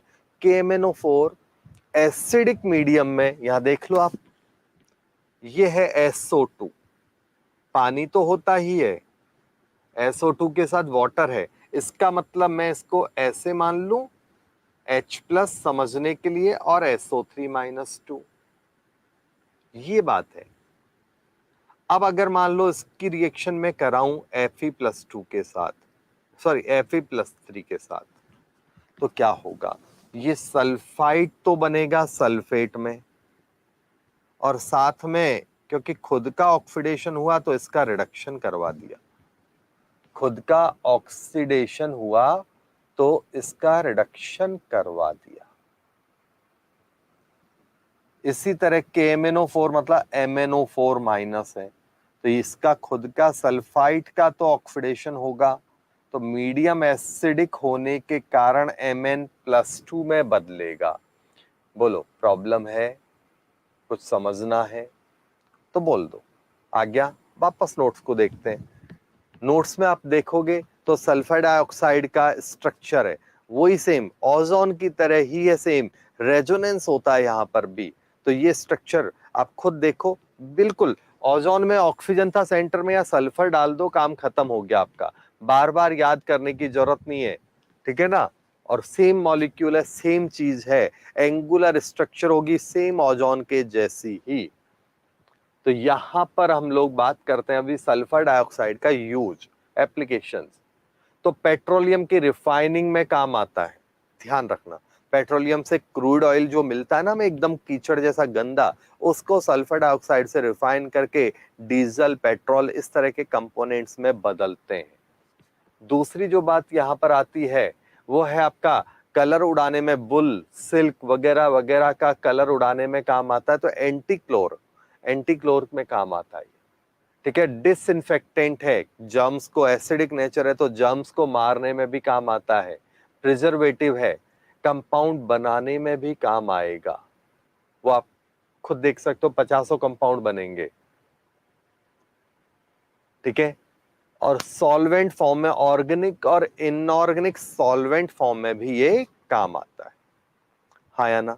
कोई डाउट है? तो याद रखने वाले जो पॉइंट है वो है जर्मिसाइड है, जर्म्स को मारने में काम आता है, डिसइंफेक्टेंट है, पेट्रोलियम रिफाइनिंग में काम आएगा, ठीक है, शुगर इंडस्ट्रीज में काम आता है, एंटीक्लोर है। ये कुछ रटे पिटे जो पॉइंट है आपको ध्यान रखने हैं। अब ऑक्सो एसिड ऑफ सल्फर, ये लास्ट एपिसोड में मैं पूरा समझा चुका हूं, तो इसको हम लोग इग्नोर करते हैं। अगला पॉइंट लेते हैं हम लोग। अभी जो काम का पॉइंट है वो है H2SO4, ये आ गया। H2SO4 जो है काफी इंपॉर्टेंट होता है, तो H2SO4 को कैसे बनाया जाए ये ध्यान रखना। इसके लिए जो प्रोसेस होता है वो आपको लिखा हुआ है, दो प्रोसेस होते हैं बट हमारे सिलेबस में है कॉन्टेक्ट प्रोसेस। एक और प्रोसेस है, नाम आप लिख लो, याद कर लो, मैं बोर्ड पे लिख देता हूं, लेड चेम्बर मेथड, ठीक है। अभी देखते हैं हम लोग कॉन्टेक्ट प्रोसेस की बात कर रहे हैं हम लोग। तो कॉन्टेक्ट प्रोसेस क्यों बोलते हैं, इसकी रिएक्शन वापस देखें अपन, तो यहां जो बात आएगी तो वो है कॉन्टेक्ट प्रोसेस। तो ये सबसे पहले क्या होता है, सल्फर या सल्फाइड का कोई भी मेंबर हो, जैसे यहां पर आप देखोगे सल्फर होगा या सल्फाइड होगा, इसका जब ऑक्सीडेशन कराते हैं, मतलब इसका जब कंबशन कराते हैं, तो कंबशन कराने पर क्या होगा, तो सल्फाइड और हो या फिर सल्फर हो। तो याद है अपना चार्ट, पहले स्टेप में SO2 बनेगा, SO2 बाद में SO3 में, और SO3 से बाद में H2SO4 डाल के ओलियम बनाते हैं, H2S2O7, और वहां जरूरत के हिसाब से H2SO4 बना लिया जाता है। ये ध्यान रखना, ये जो रिएक्शन है यहां तो गर्म करके नॉर्मल में भी हो जाती है, ये V2O5 वेनेडियम पेंटाऑक्साइड के साथ जब रखते हैं तब ये रिएक्शन होती है। एक दो बातें आप देखो पहले, फिर हम उसकी थ्योरी को वहां स्क्रीन पर देखेंगे, पहले यहां समझो। सबसे पहले हमने सल्फाइड को बर्न किया या सल्फर को बर्न किया। एक चैम्बर होता है बर्निंग चैम्बर, उस बर्निंग चैम्बर में इसको बर्न करते हैं, ठीक है, तो सल्फर डाइऑक्साइड बनती है। अब ये सल्फर डाइऑक्साइड सीधा SO3 में नहीं बदलते, क्योंकि इसमें बहुत सारी इम्प्योरिटीज होती हैं, ये ध्यान रखना। तो पहले इसको वॉश करते हैं, इसमें से डस्ट और डिफरेंट टाइप की इम्प्योरिटीज जो होती है ना, सल्फाइड वगैरह, आर्सेनिक वगैरह के ऐसे बहुत से केमिकल्स होते हैं, उनको दूर कराया जाता है, ये ध्यान रखना। तो एक तरह से सल्फर डाइऑक्साइड को डिफरेंट डिफरेंट मेथड से पहले प्योर किया जाता है। क्लियर? तो अब जब ये प्योर हो चुका होता तो इस प्योर सल्फर डाइऑक्साइड को, सॉरी यहां पर SO3 है, इस सल्फर डाइऑक्साइड को प्योर करके बाद में हम बदलते हैं SO3 में, सल्फर ट्राइऑक्साइड में, ठीक है। V2O5 की प्रेजेंस में हाई टेम्परेचर पे गर्म करते हैं, तो जिस चेंबर में ये प्रोसेस होता है उसे कहते हैं कैटालिटिक चेंबर। जिस चेंबर में ये प्रोसेस होता है उसे कहते हैं हम लोग कैटालिटिक चेंबर। ध्यान रखना, ये पूरा का पूरा आपको याद होना चाहिए, जो एनसीईआरटी में दे रखा है ना, वही समझा रहा हूं। अब SO3 बन तो गया, अब SO3 को सीधा पानी डालकर H2SO4 में बदल सकते हैं, तो आंसर यस, बदल सकते हैं, लेकिन हम यहां पर नहीं बदल रहे। नॉर्मल केस में बदल लेते हैं, लेकिन यहां नहीं बदल रहे। उसको H2SO4 के साथ में शावर कराया जाता है, ऊपर से H2SO4 डाला जाता है। H2SO4 डालने से ये ओलियम फॉर्म में बदलता है, ठीक है ना। तो ये क्या होता है, ओलियम लेस रिएक्टिव होता है, और ये मोर रिएक्टिव है। तो ऐसा क्यों करते हैं, ओलियम फॉर्म में क्यों रखा जाता है, उसका कारण ये रिएक्टिविटी है। H2SO4 हाईली रिएक्टिव है, हाइग्रोस्कोपिक है। हाइग्रोस्कोपिक का मतलब वाटर को एब्जॉर्ब करा लेता है। ऑर्गेनिक में आपको ट्रिक्स के टाइम में ये बता चुका हूं कि H2SO4 अगर कहीं पर है तो एक काम जरूर होएगा, बाकी कुछ हो या नहीं हो, वाटर जरूर एब्जॉर्ब कराएगा, डिहाइड्रेटिंग एजेंट है। और इसी नेचर के कारण डायरेक्ट इस फॉर्म में नहीं रखा जाता, स्टोरेज फॉर्म ये होता है ओलियम, ध्यान रखना, ठीक है। इट मींस, कहने का मतलब है स्कूल, कॉलेज, लेबोरेटरी वगैरह वगैरह जहां भी H2SO4 काम आता है, तो जब हम फैक्ट्री से H2SO4 मंगाते हैं तो वो हमें H2SO4 नहीं मिलता फैक्ट्री से, हमें मिलता है ओलियम। मैंने अपनी नई नई लेबोरेटरी खोली, मेरे को ज्यादा ज्ञान नहीं है बच्चों, ठीक है ना। मैंने फैक्ट्री वाले को बोला कि भैया H2SO4 भेज दे 50 लीटर, उसने 50 लीटर का H2SO4 का केन भेज दिया मेरे को, ठीक है। उसमें क्या लिखा हुआ था, ओलियम। आत्माजी सटक ली, मैंने तुरंत फैक्ट्री वाले को कॉल किया, अरे भैया H2SO4 मंगाया, ओलियम क्यों भेजा है। उसने कहा, बोले भाई साहब यही आता है, यही H2SO4 है। और केमिस्ट हूं ना मैं, तो केमिस्ट्री पढ़ा हुआ हूं। मैंने कहा मेरे को ज्ञान दे रहा है भाई, H2SO4 का फॉर्मूला भी बता दिया, सारा ज्ञान दे दिया, ये ओलियम होता है, ये H2SO4 चाहिए मेरे को। फिर बाद में उसने कहा भाई मिंटोस खाओ, दिमाग की बत्ती जलाओ। बाद में उसने ठंडे दिमाग से मेरे को समझाया समझाया कि भैया इसमें पानी डाल लो, 1 से 2 कर लो। पानी डालते कितने मोल मोल हो जाएंगे, डबल मोल हो जाएंगे। तो बोले तुम्हें फायदा हुआ कि नहीं हुआ, मारवाड़ी आदमी हूँ, दिमाग समझ में आ गया।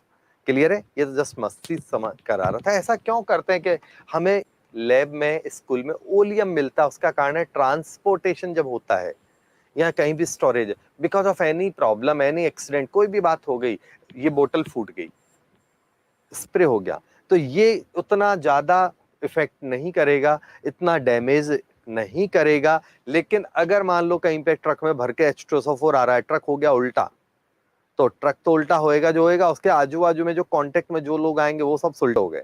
समझ में आ गया, वो निपट जाने। क्लियर? H2SO4 रिएक्टिव है, तो जहां भी स्किन पे पड़ेगा वो स्किन को खत्म कर देगा। तेजाब बोलते हैं इसको अपनी सिंपल लैंग्वेज में। दुश्मनी निकालने के लिए, पता है ना, खूब सारे तेजाब कांड होते हैं। आया? तो वो यही लॉजिक है। अब बोलो क्या प्रॉब्लम है? तो हमें बनाना होता है H2SO स्कूल कॉलेज लेबोरेटरी वगैरह में, तो इंस्टेंट तुरंत बना लेते हैं, इसलिए यहां से सीधा ये प्रोसेस नहीं कराया जाता। प्रोसेस हो सकता है लेकिन कराते क्यों नहीं है? सेफ्टी पर्पज के हिसाब से। कोई डाउट है तो बोलो, नहीं तो अब हम लोग एनसीईआरटी के नोट्स को एक बार फॉर्मली पलट देते हैं। पूरा कंसेप्ट समझा दिया है मैंने कॉन्टेक्ट प्रोसेस का। देखो आप फुल स्क्रीन कर दीजिएगा भाई। रिएक्शंस आप देख रहे हो, सल्फाइड और यहाँ सल्फर को बर्न कराया, SO2 बन गया, ये आप देखते रहना, ठीक है ना? इस सबको आप देखते रहना। डायग्राम वाला अगला पेज शो कर दे भाई।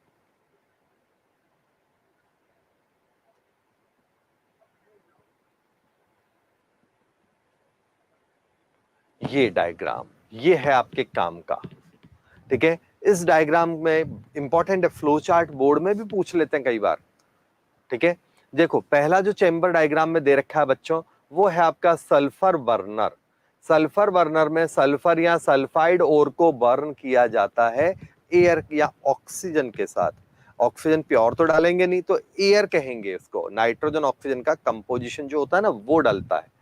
तो यहां पर सल्फर डाइऑक्साइड बन गया, साथ में वहां ऑक्सीजन भी है, दूसरी इंप्योरिटीज भी है, इसलिए लिखा हुआ है इम्प्योर SO2। इस इम्प्योर SO2 को डस्ट प्रेसिपिटेटर से पास कराते हैं।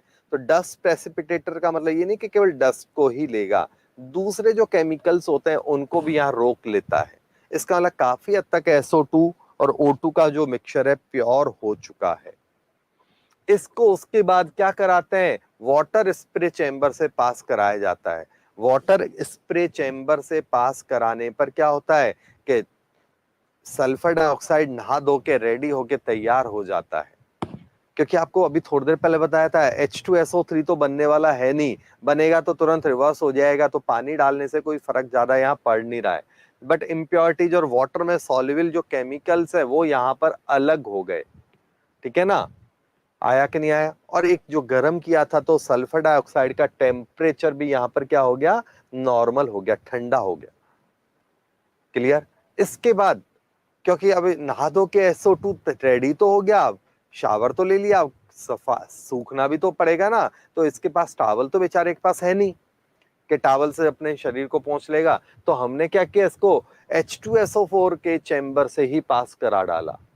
ड्राइंग टावर बोलते हैं। ये H2SO4 की मॉरल ड्यूटी है वाटर को एब्जॉर्ब करा लेना। तो H2SO4 जो वाटर पिछले केस में यहाँ जुड़ा था जब इसको नहलाया था, तो उस वाटर को एब्जॉर्ब करा लेता है। इस तरह से जब हमारे यहां से इस ड्राइंग चेंबर या ड्राइंग टावर से जब गैस निकल रही है तो वो एकदम ड्राई गैस है। SO2 और O2 का मेनली मिक्सचर होता है, अदर इंप्योरिटीज ये मान लो लगभग खत्म हो गई है। इसके बाद इसको आर्सेनिक प्योरीफायर से पास कराया जाता है, ठीक है ना, जिसमें हाइड्रेटेड जिलेटिनियस फेरस ऑक्साइड भी होता है। तो आर्सेनिक प्यूरिफायर मतलब जिलेटिनियस फेरिक ऑक्साइड से इसको पास कराया जाता है। तो इससे क्या होता है, आर्सेनिक और जो दूसरे जो केमिकल्स होते हैं जो अभी इसमें बाय मिस्टेक रह गए हैं वो सब यहां पर एब्जॉर्ब हो जाएंगे। क्लियर हो गया? इसके बाद अब हम कह सकते हैं कि 100% अब प्योर हो चुका है। जहां तक हमारा ट्राई है हमने अभी पूरी इंप्योरिटीज को दूर कर लिया है। तो इस बात को चेक करने के लिए इसको प्री हीटर, एक लेड का चेंबर होता है, glass chamber, sorry lead chamber नहीं, ग्लास चेंबर होता है, शीशे का एक बॉक्स या चेंबर होता है, उस प्री हीटर से इसको पास कराया जाता है। तो प्री हीटर से पास होने पर क्या होगा, लाइट पड़ती है उस ग्लास चेंबर, प्री हीटर जो है, जो ग्लास चेंबर है उसमें लाइट पड़ती है। तो लाइट पड़ने से क्या होगा बच्चों, तो लाइट से हम लोग वहां पर जो SO2 और O2 पे लाइट डालते हैं, तो वहां पर अगर कोई शाइनिंग आ गई, मान लो चमक आ गई, तो चमक आ गई इसका मतलब अभी भी उसमें इंप्योरिटीज हैं। और अगर लाइट से वहां कोई स्पेशल शाइनिंग नहीं आई, डिफरेंट टाइप के जो कलर है उनकी शाइनिंग नहीं आई, तो कोई इशू नहीं है, प्योर है। तो प्री हीटर से लाइट के मीडियम में जब लाइट डालते हुए इसको पास कराते हैं तो चेक हो जाता है कि अभी ये 100% रिएक्शन के लिए रेडी है, प्योर है या नहीं है। अगर नहीं है तो हम क्या करते हैं, उसको रिसाइकिल करा देते हैं। अगर इम्प्योरिटीज है तो इसको दोबारा से सर्कल करा देते हैं, रिसाइकिल करा देते हैं प्रोसेस को। हाँ या ना? कोई डाउट है तो बोलो।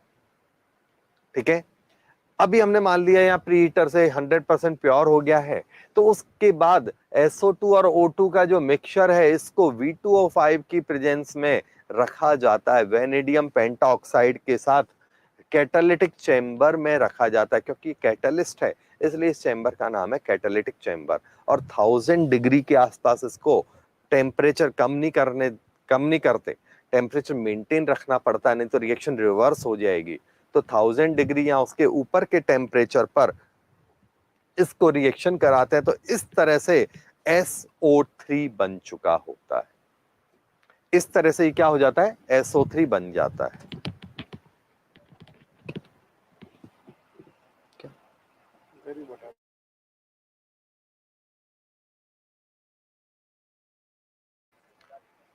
उधर अब SO3 जो बना आपका, तो इस SO3 को बाद में हम लोग डालते हैं, या एडजॉर्प्शन टावर बोलते हैं इसको, नाम लिखा हुआ नहीं है, एडजॉर्प्शन टावर बोलते हैं इसको। तो H2SO4 ऊपर से धीरे धीरे करके स्प्रे कराया जाता है, बहुत धीरे धीरे करके। नीचे से SO2 जाएगा, ऊपर से H2SO4 आएगा, दोनों आ गले लग जा वाला गाना गा लेते हैं। मींस हमारी लैंग्वेज में बोले तो H2SO4 ने SO3 को क्या कर लिया, एडजॉर्ब करा लिया। हाँ या ना? अब एडजॉर्ब करा के ओलियम बन गया, बाकी की राम कहानी आपको बच्चों पता है। अब एक ही बात आती है यहाँ पर कि ये क्वार्ट्ज वगैरह क्यों रखे हुए हैं। अगर हम सिंपल ऐसे ही ओपन चेंबर रखेंगे तो ऊपर से H2SO4 धड़ाम से नीचे गिरेगा, SO3 भी सीधा ऊपर जाएगा। तो यहाँ पर क्या होता है, क्वार्ट्ज या ऐसे कोई भी बैरियर लगा दिए जाते हैं। क्वार्ट्ज छोटे छोटे पत्थर जो होते हैं ना, वो तो H2SO4 उनमें से धीरे धीरे करके नीचे आएगा, और SO3 गैस भी धीरे धीरे करके उनसे टकरा के ऊपर जाएगी। तो उससे क्या होता है कि ये बहुत इजीली रिएक्शन हो जाता है मैक्सिमम। इसकी जगह आप इस टावर में एडजॉर्प्शन चेंबर में ऐसा भी ले सकते हैं, अगर कोई पत्थर कंकर नहीं लेने तो पुलिस या बैरियर भी काम में ले सकते हैं। इस तरह का बैरियर होता है ना पुलिस का, जिसके कारण जिग-जैग करके चलना पड़ता है हमें, वहां पर एकदम व्हीकल की स्पीड कम हो जाती है। सेम तो यहाँ से गैस जो आएगी ये टकरा के ऐसे ऐसे घूम घूम के टक्कर खा खा के धीरे धीरे जाएगी, ऊपर से H2SO4 भी टप टप टपकता जाएगा, एकदम तेजी से नहीं आएगा। अगर ये ओपन है तो H2SO4 ऐसा आएगा, ये ऐसा आएगा, दोनों आपस में रिएक्शन करेंगे ही नहीं। कहेंगे आप कौन भाई, पहचान ही नहीं पाए, रिएक्शन का मौका ही नहीं मिला इनको। क्लियर है कि नहीं? कोई प्रॉब्लम है तो बोल दो। चले हम आगे। तो 1 मिनट आपको दे रहा हूं, फटाफट डायग्राम को देख लो, डाउट हो तो बोल दो, इंपॉर्टेंट है। डायग्राम से पूरी थ्योरी क्लियर हो जाएगी, आप ध्यान रखो, एक बार देख लो, कमेंट भी दे दो अपने कि भाई क्या हालचाल चल रहा है आपका।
तो प्रॉपर्टीज तो वही सेम देखा है लेबोरेटरी में सबने, पानी की तरह होता है बट विस्कस होता है, गाढ़ा होता है। H2SO4 कलरलेस है, ठीक है ना। स्पेसिफिक ग्रेविटी लिक्विड फॉर्म में 1.84 होती है रूम टेम्परेचर पर, ठीक है ना। 283 केल्विन पर ये फ्रिज हो जाता है। इसका मतलब ये है कि जब 10 डिग्री टेम्परेचर होता है, मतलब ठंडी के एनवायरमेंट में, ये फ्रिज हो सकता है। और 611 केल्विन मतलब मस्त टेम्परेचर पे बॉईल होगा। ऐसा नहीं कि गर्मी हुई तो बॉईल भी हो गया, नहीं।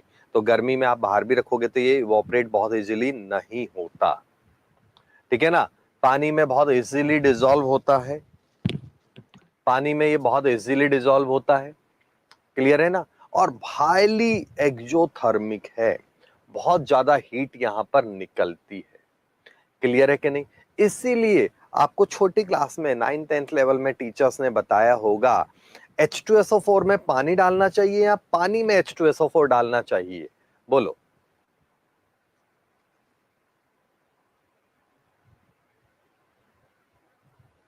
बोलो।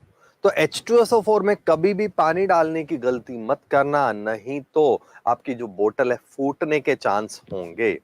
पानी में धीरे धीरे करके H2SO4 डालो, पानी में H2SO4 डालो, ध्यान रखना H2SO4 में पानी मत डालना, क्योंकि एकदम हीट जनरेट होगी, ब्लास्ट हो सकता है। पानी में डालोगे तब भी इतना गर्म हो जाता है आपका पानी का बर्तन जिसमें H2SO4 थोड़ा भी डालते हैं ना, 1 लीटर पानी में अगर आप 50 ml भी डालोगे तो आपका पकड़ना मुश्किल हो जाएगा, इतना गर्म हो जाता है। खैर, कोई इश्यू है इसमें तो बोलो। और मिक्स तो करते ही रहना, जिससे क्या हो, हीट पूरा का पूरा एक जगह इकट्ठा ना हो, पूरा का पूरा फैल जाए। अब इसकी रिएक्शंस की बात करें तो H2SO4 एक स्ट्रॉन्ग एसिड है, एन फैक्टर 2 होता है। इसका मतलब यहां पर एक एक करके ये H प्लस लूज करता है। लेकिन पहले स्टेप का हमेशा ध्यान रखना, यहीं पे ही नहीं है बच्चों। पहला जो K का वैल्यू होता है, 2 स्टेप में जब रिएक्शन होती है तो फर्स्ट K का वैल्यू बहुत ज्यादा होता है, सेकंड K का वैल्यू कंपैरेटिवली कम होता है, क्लियर है कि नहीं। चले हम आगे, ठीक है। आया कि नहीं आया समझ में। अब आप नीचे की रिएक्शन देखो, वॉलेटाइल नेचर इसकी कंपाउंड बनाने में काम आता है। 2 सीरीज ऑफ सॉल्ट बनते हैं जो आपको पहले भी मैं बता चुका हूं। तो नीचे जो रिएक्शन है वो आप देख लो, MX H2SO4 के साथ जब रिएक्शन करेगा तो इंटरचेंज हो गया HX वगैरह वगैरह, क्लियर। कोई डाउट है तो बोलो, फटाफट कमेंट दो, मैं यहां पर स्क्रीन पर आपको बता दूं। H2SO4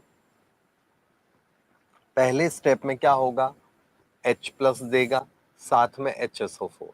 अब क्योंकि वाटर के साथ ही आयोनाइज होता है इसलिए इसको ऐसा लिख देते हैं, इसका Ka का वैल्यू है। अब HSO4 जो होता है ये फिर पानी से रिएक्शन करेगा, वापस H प्लस देगा, साथ में SO4-2 देता है, K2। और K1 is very very greater than K2। इसका मतलब पहली रिएक्शन तो बहुत मजे से होगी, इसका मतलब है पहली रिएक्शन तो बहुत मजे से होगी, लेकिन दूसरी रिएक्शन उतना फास्ट नहीं होगी क्योंकि इसका डिसोसिएशन वैल्यू कम है, हाँ या ना।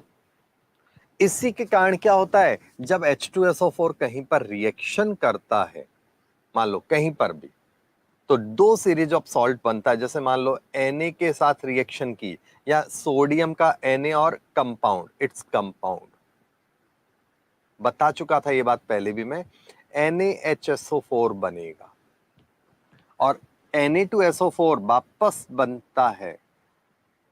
तो स्टेबल तो दोनों है, लेकिन ये पहला वाला ही काउंट क्यों कर लेते हैं, दूसरे वाले तक हम जनरली पहुंचते ही नहीं है जब तक एक्सेस लॉन्ग टाइम या ऐसा कोई हिंट ना हो। याद है ये बात आपको बहुत अच्छी तरह समझाई थी मैंने। उसका कारण है इसका पहला वैल्यू बहुत ज्यादा है तो ये तो फटाफट बन गया, इसके बाद दूसरा स्टेप उतना इजीली नहीं होता। आया कि नहीं है आया समझ में। कोई डाउट है तो बोल दो, नहीं तो वापस नोट्स को देखो।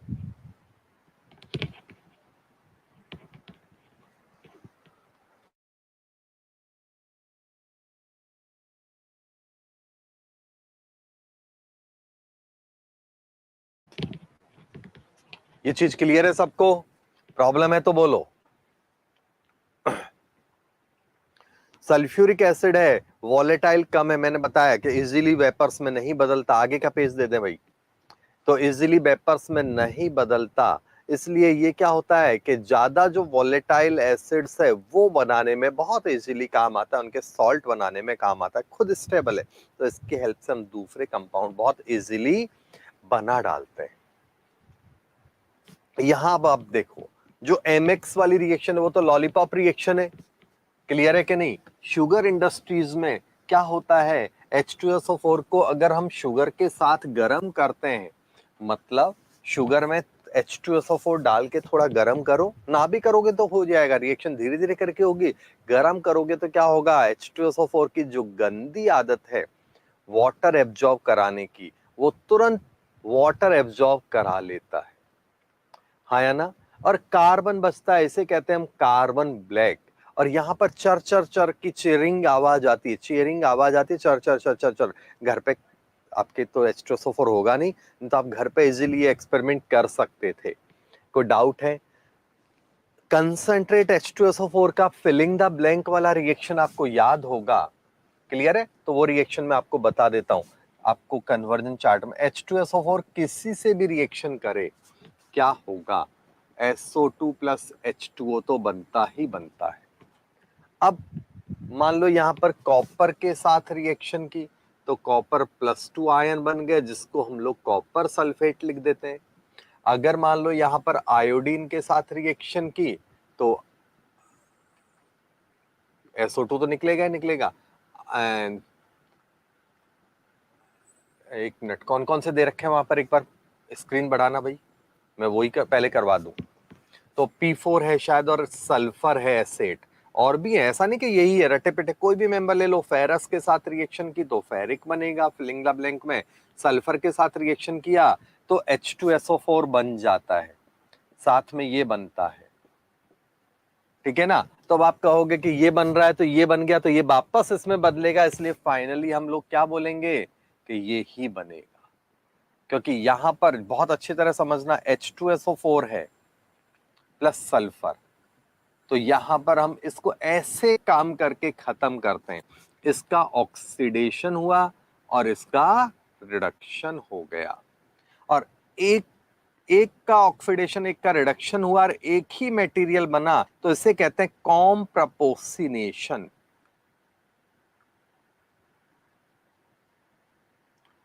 या रिप्रपोसिनेशन भी इसी को बोलते हैं। क्या बोलते हैं हम लोग इसको, कॉम्प्रपोसिनेशन या फिर रिप्रपोसिनेशन। क्लियर हो गया। नोट्स बढ़ा दें एक बार प्लीज। फॉस्फोरस के साथ क्या बनेगा, तो H3PO4 बन जाएगा, बाकी का तो राम कहानी आपको पता ही है। तो कोई भी मेंबर हो, हर एक के साथ ये होगा। कार्बन होगा तो CO2 बन जाएगा। कोई इशू है तो बोल दो। आया समझ में रिएक्शंस में। ये तो फिलिंग द ब्लैंक वाले चार्ट से बहुत इजीली आप कर सकते हो। मेरा सजेशन ये है कि आप फिलिंग द ब्लैंक वाला जो आपको स्टार्टिंग में ट्रिक्स वाला चार्ट है वो जरूर फिट रखो, वो रखोगे तो ये सब बहुत इजी दिखेगा आपको। अब आती है बात यूज। सल्फ्यूरिक एसिड का बहुत ज्यादा यूज होता है इंडस्ट्रीज में और डेली लाइफ में, हम लोगों के साथ वाइडली यूज होने वाला केमिकल है, और एसिड्स में तो सबसे ज्यादा यूज होता है। Because of that this one is called as king of chemicals, chemicals का किंग कहलाता है ये, हाँ या ना। कोई डाउट है तो बोल दो। चले हम आगे। डिफरेंट टाइप के कंपाउंड्स बनाने में sulphate, sulphide, sulphide, different type के कंपाउंड्स बनाने में काम आता है। H2SO4 का जो और यूज है वहां पहले वो नोट्स को देख लो। मेटलर्जी में काम आता है, ठीक है ना, लैब में काम आता है, ठीक है ना, इनेमलिंग में काम आता है, मेटल्स बिफोर इनेमलिंग, इलेक्ट्रोप्लेटिंग में, मेटलर्जी में, हर जगह काम आता है। यहां आप देखो, इस चीज को अगर हम देखें यहां पर, तो H2SO4 का मैं सिंपल वे में लिख दूं यूज्ड एज, पहला डिहाइड्रेटिंग एजेंट। दूसरा ये क्या कैटलिस्ट है। तीसरा ऑक्सीडाइजिंग एजेंट है, जर्म्स वगैरह को मारने में तो काम आता ही है, और बाकी का मेटलर्जी और लेबोरेटरी रिएजेंट है, इंडस्ट्रीज में और लैब में काम आता है।